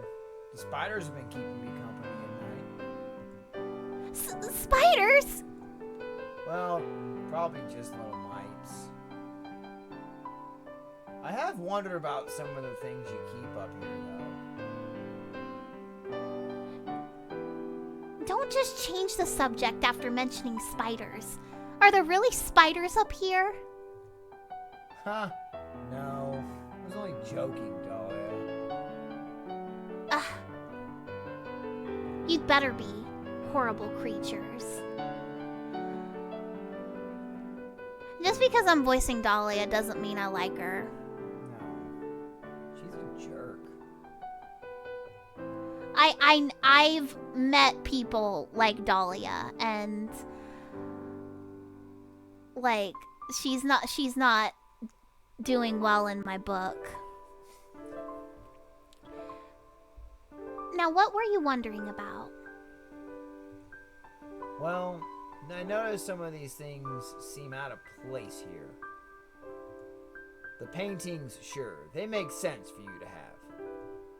But there are some old brass knickknacks in here that don't look like any of your other stuff. Like this big brass horse head.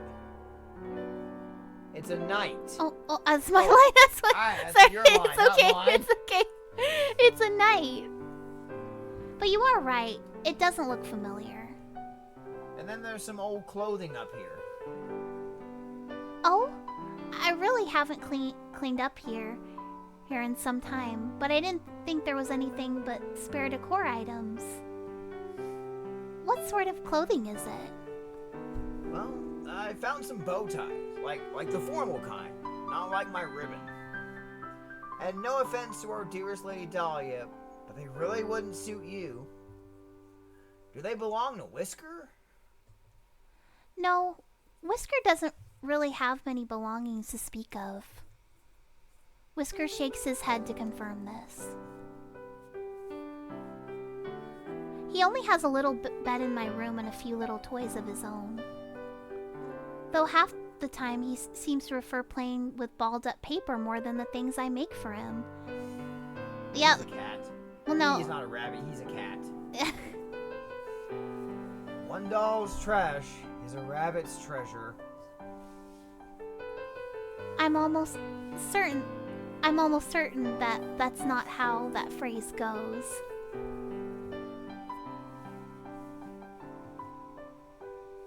Oh, that was weird. Well, in any case, they seem like men's clothes to me.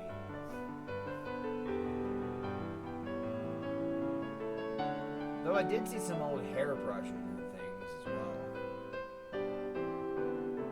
Not ones that match your sets, though. Do you think some of this was left from whoever lived in the house before you? I suppose that's possible. Though it seems stranger to me that the owner wouldn't remove such things before placing me here. Maybe the owner hoped for a more masculine doll. I'm sure I'm exactly what they were hoping for. They've had me this long after all. Well, the owner doesn't seem to be interested in doing much to your home regardless. So maybe they didn't bother with this. Or they're using your storage for their extra things. Oh, I hadn't considered that. And they get quiet at times, but that doesn't mean they lack interest. They love me. And I love them too. You two should get a room then. Dahlia is in love with the owner. Or I guess a house. Oh, hush. There's no need to be jealous, Huxley. I'm sure that they love you too. You wouldn't be living here if they didn't find something appealing about you. Must have been my sparkling personality then. Perhaps it was. Right. Well, I don't have any doubts if they're just tossing me in here for your sake if they really love you so much. How do you mean? Well, you have told me a few times just how lonely it is here without someone to have conversations with. And here I am. Well, I'm happy you're here, but I doubt it's just for me.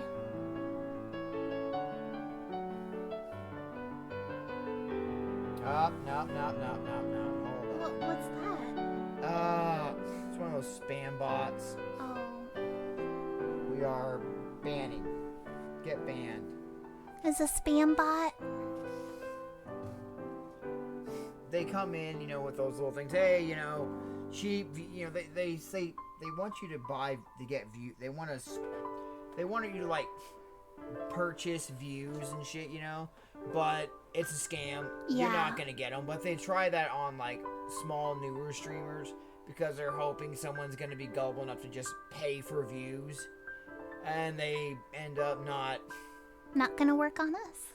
Hey, one time, a funny story is when I first started streaming, I ended up getting like 2,000 followers in one night.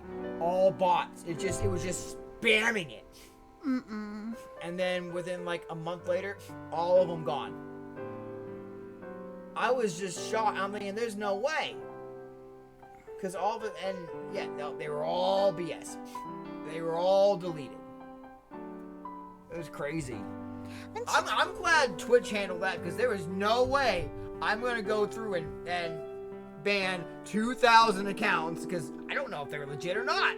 Eventually I am gonna make you your own, I am gonna make you your own little, iguana avatar. I'll mess with it, shoot. Maybe VTubing is what I need, who knows? If you want. I'll use it, gee. Well, I'm happy you're here, but I doubt it's just for me. It's all the same to me. So long as they leave me be, I'm just fine. Oh, that's just silly, Huxley. I know you enjoy their attention if you got it. Doubt it. Such a sourpuss. I suppose we'll find out the next time they do decide to check in on us regardless. I'll be holding my breath until then. The conversation comes to a stop as the pair go back to cleaning, but it leaves you with some thinking to do.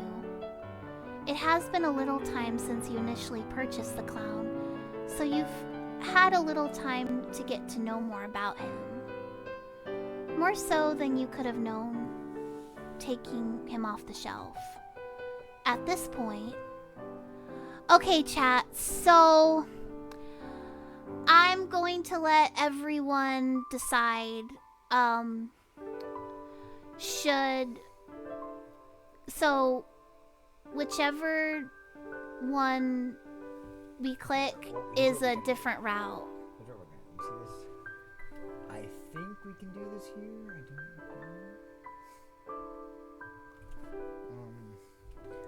I don't know. Is Dahlia... Will she...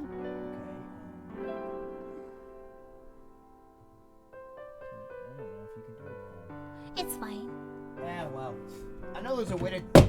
That's my phone. I got it. I got it. I drop this thing all the time. I'm surprised I haven't broken it yet. I know there's a way to do a poll, but I don't know how to do the poll. Like, I think the last time I did one, I had to Google it. So basically, 1 for the first, 1, 2 for the second one. I don't know. And if we don't get a response from anyone, we'll just ask. You got an iPhone, right, babe? We'll just ask Siri to flip a coin. Yeah. That's how I did half my stuff back in the day. I just had Siri Google do a coin flip for me. I'm really going for Huxley's winning me over because I'm not a fan of Dahlia. She's a jerk. She really is. She's kind of a butt.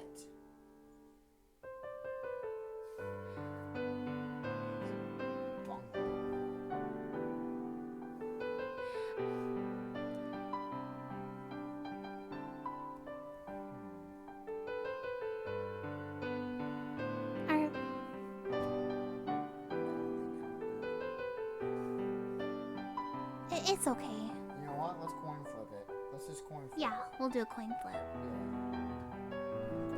Just go, hey Siri, coin flip. Call Siri up. Hey Siri, flip a coin. Heads! So, top? I guess. Top option? Looks like top option. Siri, you've done goofed. Stop. Sorry about that. Oh, you're fine. Siri don't know what she did. Okay. Is your Siri a guy or a girl's voice? You still feel Huxley is better suited as something of a distraction for Dahlia. Flawed little thing that she is, you wouldn't have kept her this long if you didn't have some attachment to her. Especially with how poorly she gets along with other toys. She's quite lucky that even though she's so much trouble, well, you have quite the sentimental view of her. Hopefully the clown learns his place with time. Stops bringing down the mood for her. If not, you could always make some adjustments. That doesn't sound ominous at all. But nothing can last forever. It's clear enough the honeymoon phase is coming to an end by the argument you find already in progress when you check out on the house today. Huxley, you picked out our game 3 times in a row. We're going to play what I want to today. You literally offered to let me choose. You can't say that you don't care what we play and then take it back because you didn't like what I picked. I didn't know you were going to pick the worst one when I said that. The worst one? You seemed fine with it the other day. Fine, let's play this one instead. You like Parlor Detective, don't you? Are you serious? I'm just more in the mood for a word game. So you had a specific game in mind? I didn't realize which one I wanted until now. It's not as though I planned to argue with you. Jesus. Could've fooled me. She is the worst. She's not very nice. You're so sour, Huxley. I'll get the game set up while you're over there sulking. You'll feel better once we start playing. Dahlia, you're a bitch. Hey, Whisker, what do you make of all this? The rabbit looks up from his place on the little pet bed on the floor. He seems uneasy at being addressed in the middle of their tiff. Whisker doesn't even talk, Huxley. I know you're playing some joke. Whisker, do you think Dahlia already started the game without me? I'm still setting it up.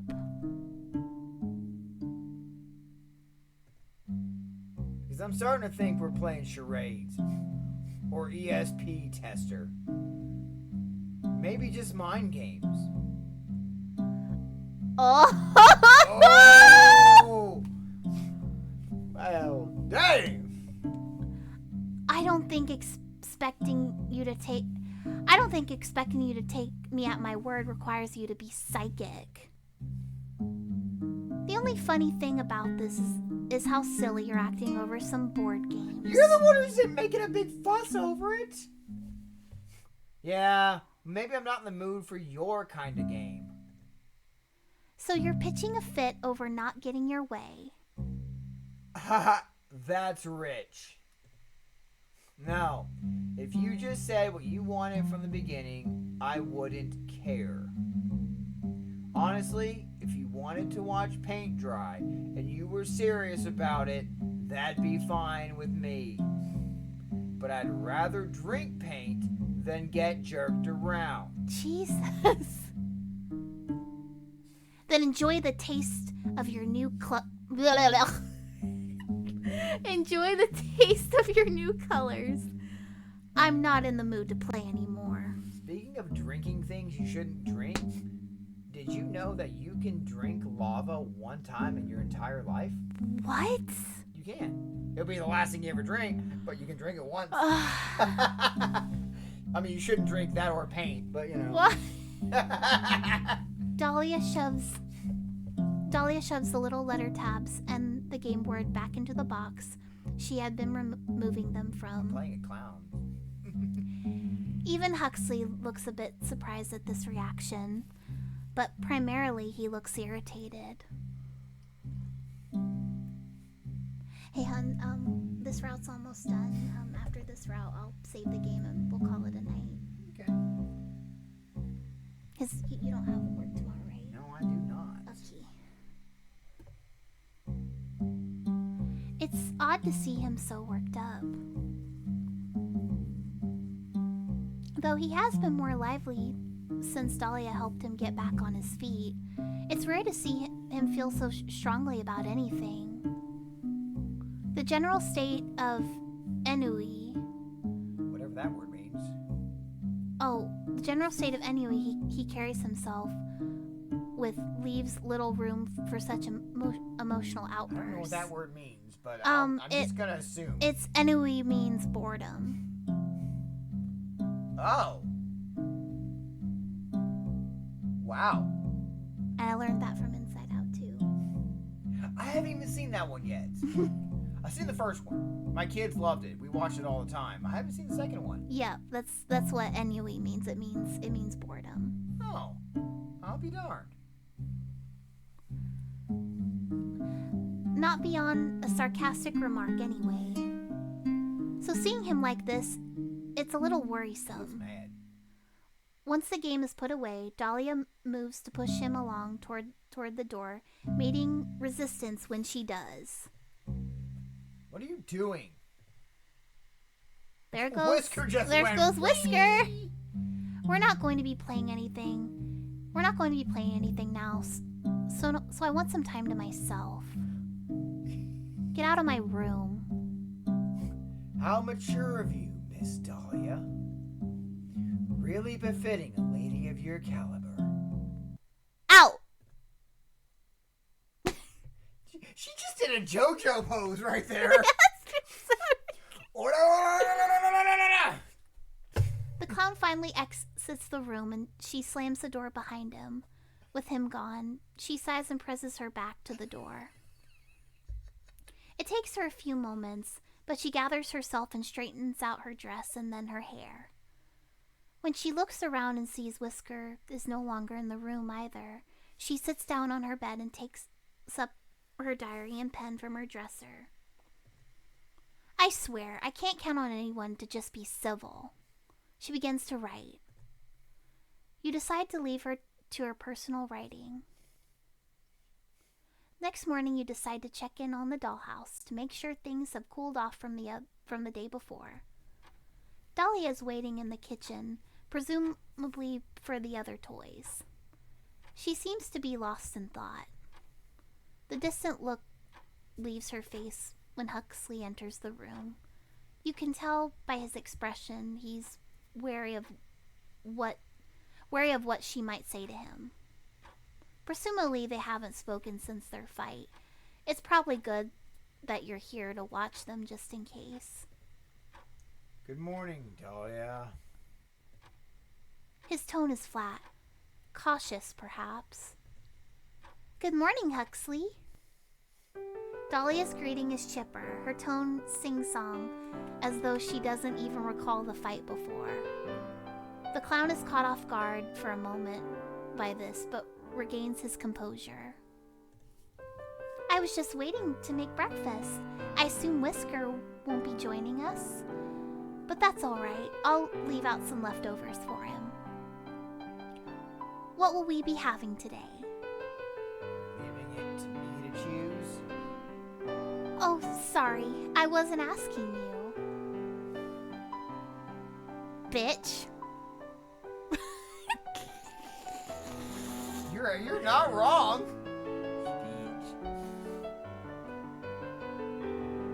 B-I-T-C-H. B-I-T-C-H. What's that spell? Bitch. She must mean you then. Oatmeal or crepes? Well, you know what?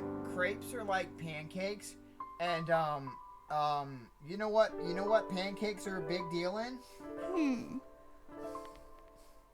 Helltaker. And do you know what the Taker was able to do with those pancakes? Pretty much win over the entire, group. So crepes are like pancakes. She likes pancakes. Crepes. Ah. I don't think it really changes anything. Okay. Crepes. Pancakes. You reach into the kitchen. And that's the thing. Is this like miniature food? How do they eat? I don't know. You reach into the kitchen with them and carefully pinch the little cookbook up in the cupboard between the tips of your fingers. Is it like little play pretend food? Huxley's eyes look wide, and you can see him tense his jaw as soon as your hand enters the dollhouse. He's gonna bite you. He's probably scared. This is a giant hand. It's like Smash Brothers, Master Hand coming through. We're gonna have the final boss fight here. His whole body is wound, tight as though in preparation to flee the room. Dahlia, on the other hand, smiles as her dark eyes watch you take the book from the room. You grab one of your tools to help with moving the pages, a thin pair of tweezers you usually use for toy repairs. You just tear the pages out. If you tried to handle them yourself. You carefully select the recipe, then hold the book in the tweezers to keep it open as you return it to the room. Dahlia reaches up to accept the book out of the tool's grip. The puppet shows a silver of teeth between his lips, but doesn't speak. You take your hand back as soon as the item is passed off. You aren't sure or what he's thinking, but you can tell he's very upset by your intrusion upon the toy space. It has been a long time since I've made crepes. I have some wonderfully juicy strawberries in the fridge as well. They'll be perfect for this. Huxley, do you prefer yours with chocolate sauce or just whipped cream? I'll have it however you're having yours. How can you tell when they're here anyway? You ask so readily. Oh, I ask every day. You usually sleep in though, Mr. Lazy Bones. Lazy no bones? That was me. Yeah, it was. Yeah, well, I was having trouble sleeping, so I'm up early. That was me. Yep, it was. Oh, let's have some chamomile tea before bed tonight then. I'm sure you'll sleep well then. Yeah. I'm not falling for your act. We'll worry about that tonight, though. For now, I'll have crepes to make. You're going to love them, I promise. But since they are rather troublesome to make, I'd like to help you as well. Of course. You can't cook, though. I'll be doing all the cooking. I just want you to slice the strawberries for me. How? I have no hands! And do be careful with the knife. You know what? Oh, I think I know why he has no hands. Why? He must have had a run-in with Carl at one point. What? What? What are you talking about? Carl! No, no. We're not going there. You know, because I want the Yes, yes. You watch as Dahlia starts to prepare her whipped cream and crepe batter. She periodically stops to correct Huxley on his cutting technique. Each time he seems a little more discouraged, but he doesn't remark on it. That's probably for the best. You watch until Dahlia starts putting together the crepes, lovingly rolled into the little cone shapes and filled with cream and fruit. At some point, she recut some of Huxley's strawberry slices into hearts to top them with. Things seem peaceful again, and you leave them to their culinary work. Hopefully, the morning together helps them put that argument the night before behind them. Your hopes that the toys wouldn't need much more supervision to keep getting along turn out to be a little too optimistic. You find yourself regularly checking in on them when you hear arguments breaking out in the dollhouse. Despite Huxley's originally harsh demeanor toward Dahlia when she would snap at him, you find he is becoming more and more upset by these developments. You never really took him for the emotional type. You're not sure what to make of it, but Dahlia is convinced that he has only crocodile tears for her. Even if so, you find yourself worried about the state of the dollhouse if they continue to bicker this way. You only brought Huxley in as a way to keep her entertained and to provide her some company that would actually talk to her, but you're starting to wonder if that was the right decision. The mood in the house has become unhospitable, and you sometimes find yourself considering separating the two by adding an extra wall to divide the dollhouse. But that would hardly be a practical solution. Like every other day, you find yourself checking on the dollhouse when it becomes too quiet. You need to see what the two inside are up to. You see Dahlia is currently having some tea in the kitchen by herself. She seems fairly content. But you did hear another fight earlier. You check the attic for Huxley next, expecting to find him moping by himself after another rough day. But he's not there. What is he doing in there? You watch in silence. Whisker rests on the pet bed in the room, and his head turns to look at the clown as he crosses the room. Huxley brings an arm up to his own face and mimes a shushing noise. A little difficult to do without fingers, but the rabbit seems to understand. He lays his head back down, and Huxley continues across the room. He lingers at the bookshelf, bending down to examine the spine of each entry there. He checks the board games as well. Not finding what he's looking for, he heads to the dresser next. His eyes wander over the basket of flowers and the cutter of small desk items Dahlia keeps there. A little notepad with a list of chores and repairs to be made sits on top. He leafs through this, but drops it back in place once he sees how mundane its contents are. His lips tighten. He is reading her diary. His lips tighten in discomfort. He slowly opens the first drawer of the dresser. He shuts it much more quickly than he opened it. At least you can be sure he wasn't looking for the contents of that one. He opens the next one, and this time he reaches inside. Dahlia's diary. He closes the drawer and leaves the room, heading right back up to the attic with his findings. Whisker gives a worried frown from his position on the pet bed. This is a bad idea. The lock on the diary is a minor obstacle. He simply uses a small knife from the kitchen to cut it as close to where it attaches to the book as possible. It can just be glued back into place. Huxley opens the book and sets it out on one of the dusty boxes so that he can more easily read it and turn the pages. His touch is careful, aware of how suspicious it would be for any one of the diary's pages to be ripped. Though he notices right away some of the older ones are missing. You originally had taken those out for Dahlia, but now you're glad you did for an entirely different reason. You never thought about other toys snooping.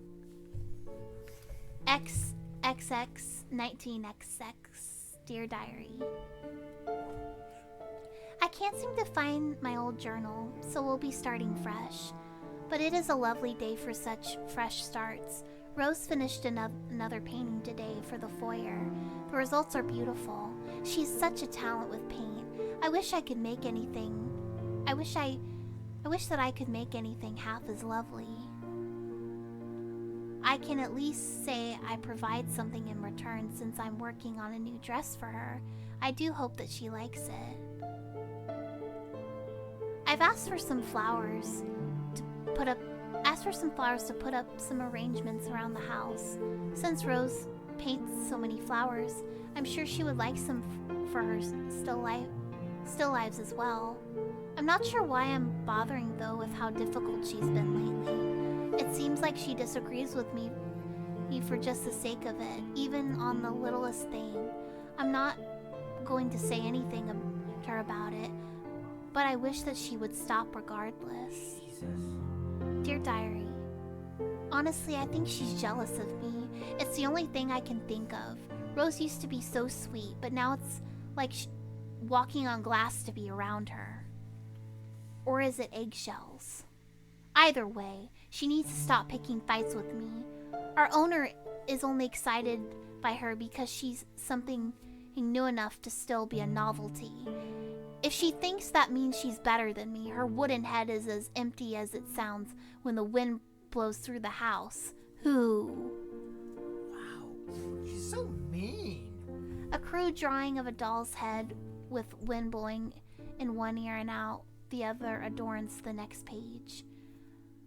A couple after that are removed.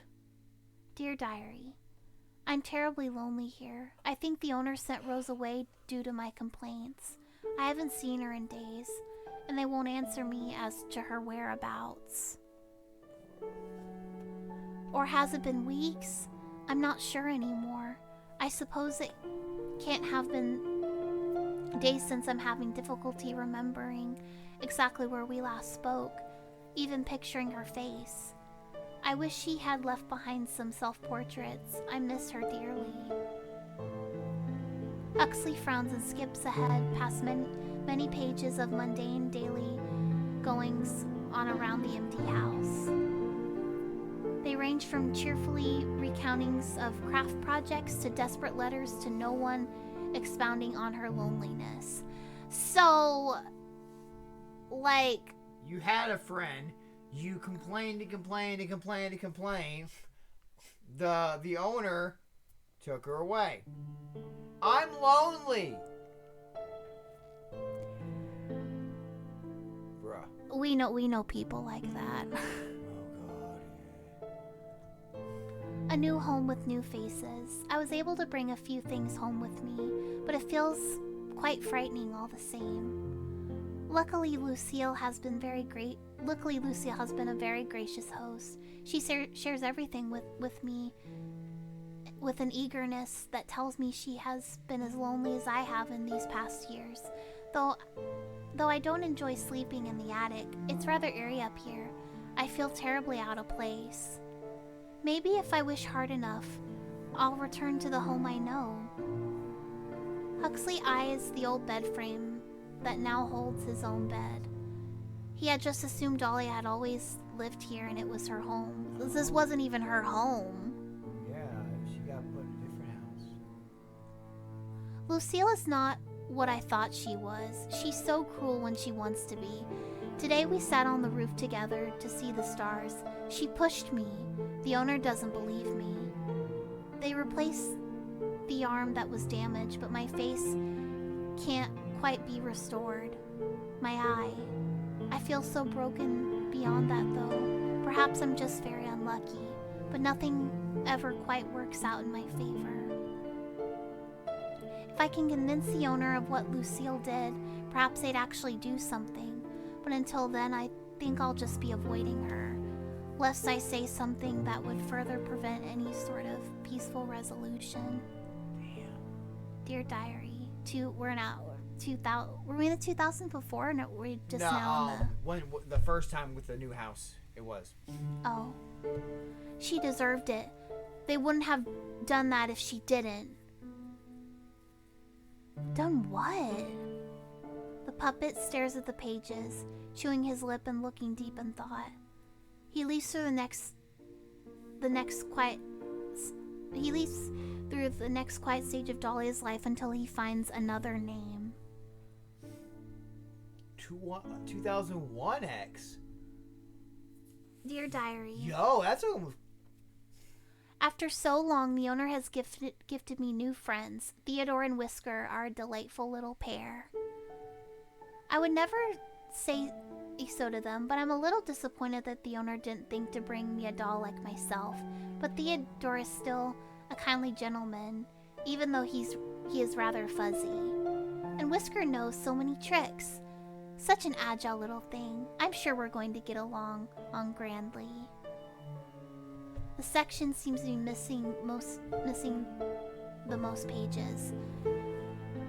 There are areas where even Dahlia writes about her frustration with her diary being tampered with and how often she finds herself confused about past events the other toys discuss with her. Eventually, Huxley finds in the newer pages that Theodore's name simply isn't mentioned again, not even in a memoir fashion as when Dahlia lamented the loss of her initial friend. Huxley finds the more recent entries as he seeks the point where he initially arrived. Whoa, almost a decade later. Dear Jesus. Diary, finally a friend. A new friend who might be as sad as me, but at least he speaks. At least it's not only me now. At least I can look at his face and recognize him. I had started to think perhaps the owner hated me. They placate me with gifts, but they never let me out anymore. I know they have other toys. I can see them from the window working on their projects. Only just barely. I don't always understand what I'm seeing, but I know that's what they're working with. Unknowably things, but knowable faces. If Huxley hadn't arrived, I don't know what I would have done. I was at my wit's end, but finally things are normal again. Dear Diary, Huxley is a curious fellow. I rather appreciate the humor he brings to the house, even if I wish Whisker wouldn't look at him quite so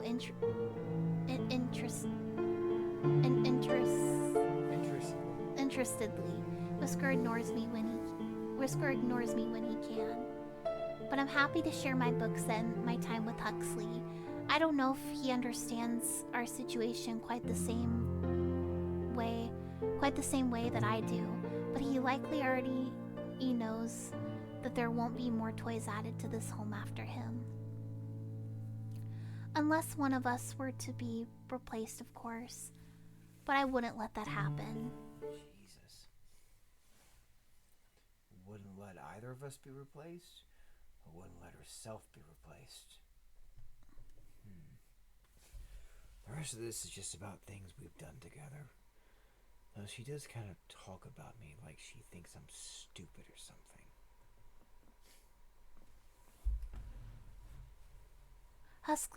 Huxley frowns and finally closes the diary. Oh, this was a waste of time. And now I had to fix the strap, too. I remember seeing some glue in Dahlia's scrapbooking supplies. I'll just use that. He leaves the attic to return the book to its original hiding place in the bedroom. Dahlia is already there.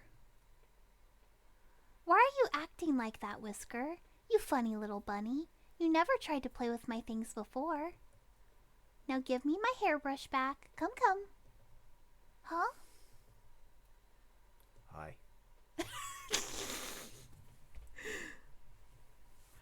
Huxley tries haphazardly to hide the book behind his loose sleeves.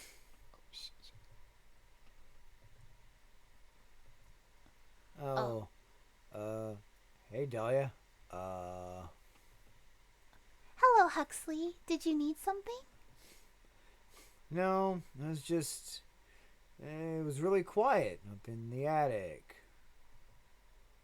Oh, isn't it always, though? Yeah. She smiles, amused by what sounds to her like a very silly excuse to come find her. I was just brushing my hair until Whisker stole my brush. Silly little thing. Whisker tenses as Dahlia reaches for him. Yeah, he doesn't like you. He squeaks as she picks him up by the scruff. Dahlia, be careful. It looks really uncomfortable for him. Put him down. It... Oh, he's just being dramatic. He always is when I pick him up. Well, then stop picking him up. Like, if the animal gets all butthurt when you pick him up... Put them down. Exactly. She tugs on the brush and Whisker's paws. Huxley finally catches on to why the rabbit is acting so strange.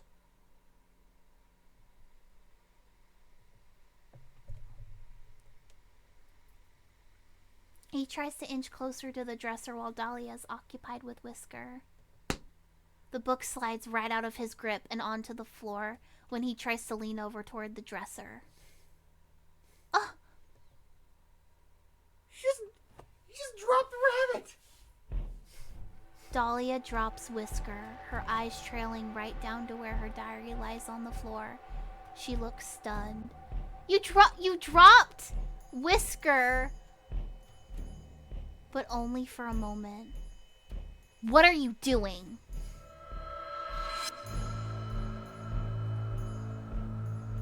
Dahlia, That's my private writing. What's wrong with you? Coming into my room and stealing things, you horrible creature. I had a reason, okay? I'm sorry. I shouldn't have done it. What reason could you possibly have for rifling through my drawers and violating my privacy? I just want to know what happened before. I share everything with you, Huxley. I should at least have my own thoughts to myself.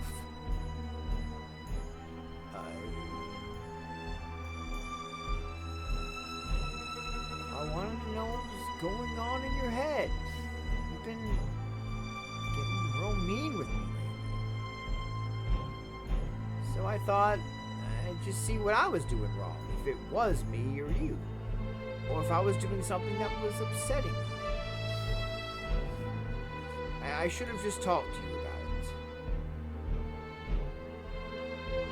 it. You're accusing me of being mean when you've stolen from me?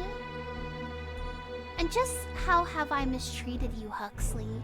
This is my home and I'm sharing it with you. I make you food and I play games with you. I even fixed you. I wasn't broken, you know. I don't know why I keep doing And that's part of it.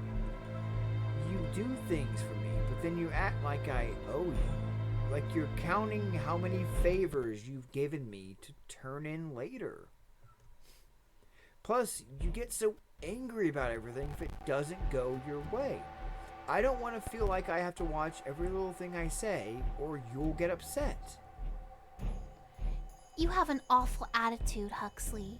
What am I supposed to say? Being upset by your rude behavior isn't unreasonable. Disagreeing with you isn't rude. So is stealing not rude either? I already apologized. And if the things I do for you make you feel so awful, then I don't think I should do anything for you anymore. Oh. Sorry, my hand. Are you good, baby? You ingrate. What's an ingrate? Someone who's ungrateful. Oh. An ungrateful person. You're being ridiculous about this. Coming from a clown. Maybe you're right. Maybe you weren't broken before like I thought. Maybe you're just made wrong in the first place. That was mean as fuck. Oh no. Dahlia cups her hands around her mouth and looks up at the ceiling. You can take your spring back. We don't want it anymore. You! Bitch! Dahlia! Get rid of it. Get it out of my house. Stop it!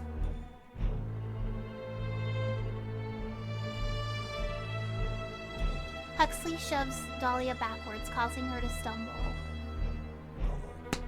She trips over Whisker, who scurries to try to get out of the way. There's a quiet crack when she hits the ground. Huxley stares at her with her eyes wide. I didn't mean... You decide you've seen enough of this. Wait! And the owner enables her. Like... Yeah. And also, it comes to a point where you have, like... It can't be everybody else that's the problem. Like, if all these things are happening, you're like, this is happening with everybody else. Like, Yeah. It comes to a point where you have to realize that you're the problem if you're always having the same negative outcome It's like when that it one comes saying, to. If you run into one asshole in today, then you just ran into an asshole. If you run into several assholes today, you're probably the asshole. Mm-hmm. You scoop the clown out of the dollhouse as Dahlia picks herself back up. You can see her limp as she steps forward. Likely some minor leg damage. You'll have to fix that. As for Huxley, clearly giving him equal footing with Dahlia in the home was a mistake. You carefully tear out the sections of fabric that keep the spring in place in the puppet's body. Once it's done, you set the metal piece aside. It's what she asked for, after all. And in this case, you've inclined to agree with her. You gently place Huxley back into the dollhouse. His breathing is heavy and his body trembles as he lies on the floor, unwilling to get back up just yet. He's so sensitive about any sort of contact with you. Pitiful, really. Ugh. Dahlia brushes off her dress and frowns down at him on the ground. He looks back at her. Dahlia. Huxley's expression betrays a level of hurt he's feeling. Even beyond the physical change, this is clearly an incredibly deep betrayal in his eyes. What? What? You got by without it before. But since you think my input doesn't matter anymore, there's no reason to keep using the thing I decided to give you, right? She's cruel for that. You'll figure something out all by yourself. Unless you decide to take back what you said and plead with me for forgiveness. Oh, hell no! Huxley's expression darkens and he goes quiet. The silence hangs thickly in the air, stifling the mood in the room. Whisker looks uneasy despite the look not being directed at him. He's quick to leave the room. Well? Dahlia, if you really think you're right about this, your face isn't the only thing that's correct. The doll's eyes widen and she shoots the clown an incredulous, infuriated look. Is that so? I guess I'll be taking the attic back as well. You came with a room anyway, didn't you? You can sleep in that box. How about you give me your bed instead, since you'll have to sleep in mine if you want to keep me out of it. You're so ridiculous. You're ridiculous! I thought we were friends, but your jealousy clearly is too much for you to overcome. It's such a pity. Why couldn't you just play nicely, Huxley? I was playing nice. That was my mistake. Just watch yourself if you're thinking about getting mean with me, Harlequin. You know our friend would be quick to punish you if you raised a hand to me. Huxley's eyes search the room, passing over the ceiling, the windows. He knows you're watching, which he could. You don't want him getting any ideas considering you already had to confiscate the spring. And just like that, he seems to lose all energy. You're right. It's pointless. So why don't you just go crawl in your box? Ugh. You are a horrible person. Huxley says nothing as he leaves the room, having to pull himself along the floor. When he reaches the stairs, Whisker at least helps him along, once he's sure Dahlia can't see. Dahlia, on the other hand, is looking pleased with herself despite the edge of sourness still affecting her mood. Honestly, can you believe the nerve of him? I do so much for him, and he decides to treat me like this in my own home. Clearly he forgot whose house this is. I shouldn't have expected much sense from a clown anyway. Thank you for looking out for me. I knew you would. We've been through so much together. I love you, my dear. When you check on Huxley, he really has returned to his box, curled up inside, much like when you first put him in the house. That is depressing. You imagine that he'll get over his mood with enough time. Hopefully he comes back out with a new attitude as well. You expected a little better when you chose him honestly. In any case, you're glad that little problem has been taken care of. Jesus. Later in the evening, a surprisingly loud sound draws your attention back to the dollhouse. You check the foyer first. The large mirror near the attic door remains intact. Huxley doesn't seem to be in the box anymore. He must have snuck back up to the attic to sleep. He doesn't seem to be present here either. And it appears the picture frame in this room also wasn't the source of the noise, as it's still in one piece. You already saw into the kitchen from the entryway, and it was completely dark. So that leaves. You decide to check Dahlia's room. Though it's unlikely, she does have a decorative window it would be possible to break, as well as various glass knickknacks. It looks like she's awake as well, as you see a dark shape on her bed. Closer to the bed, you realize there is something lying on the floor. The brass night piece? You're putting off the inevitable.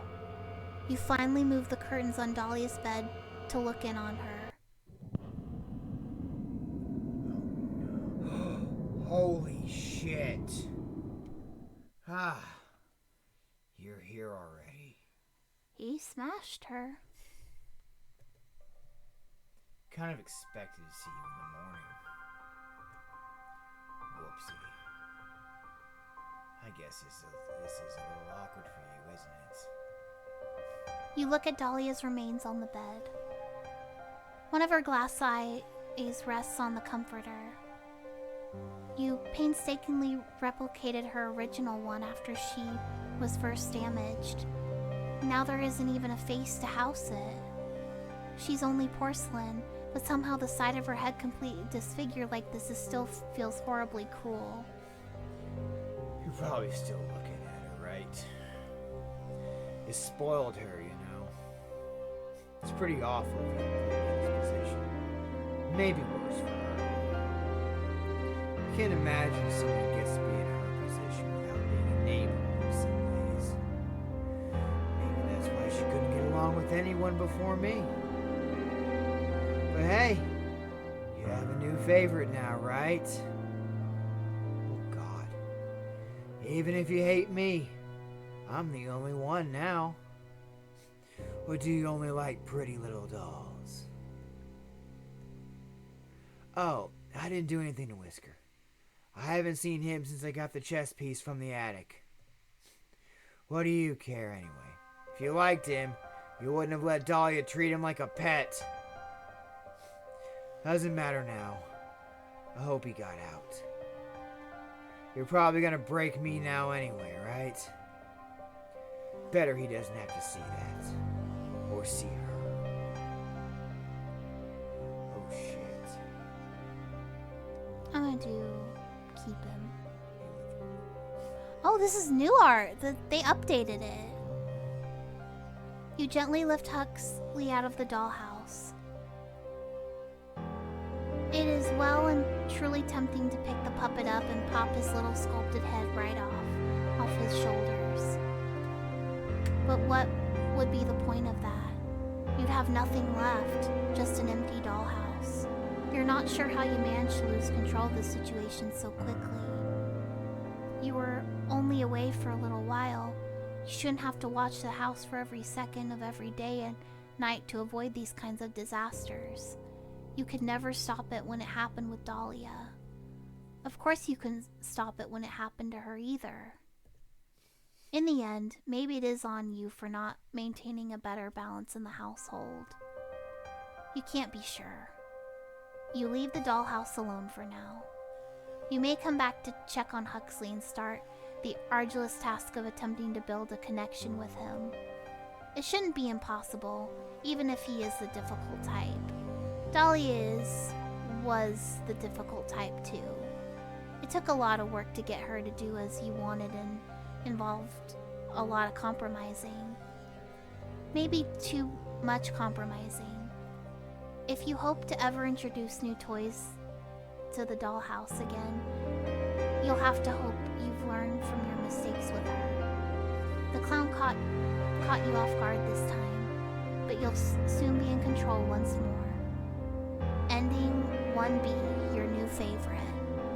We're going to save.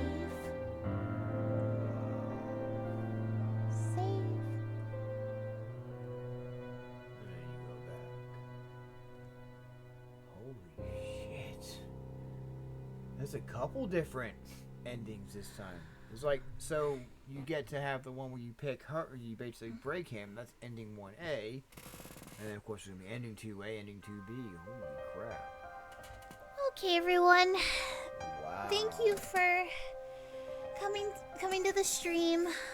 Sorry that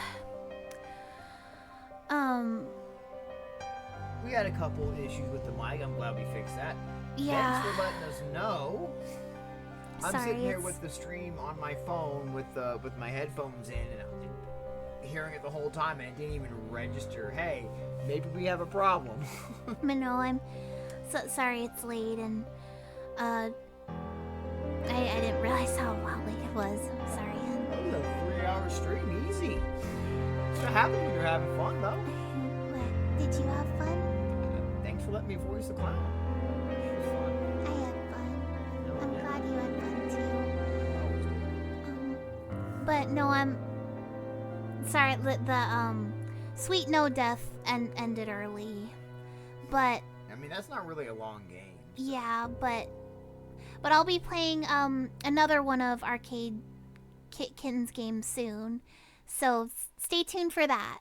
What's it? The crow scare or something? Yeah, like there's a lot of games that they have. We'll have to definitely get some of them. Okay, well, I wish you all a good night. Stay bubbly.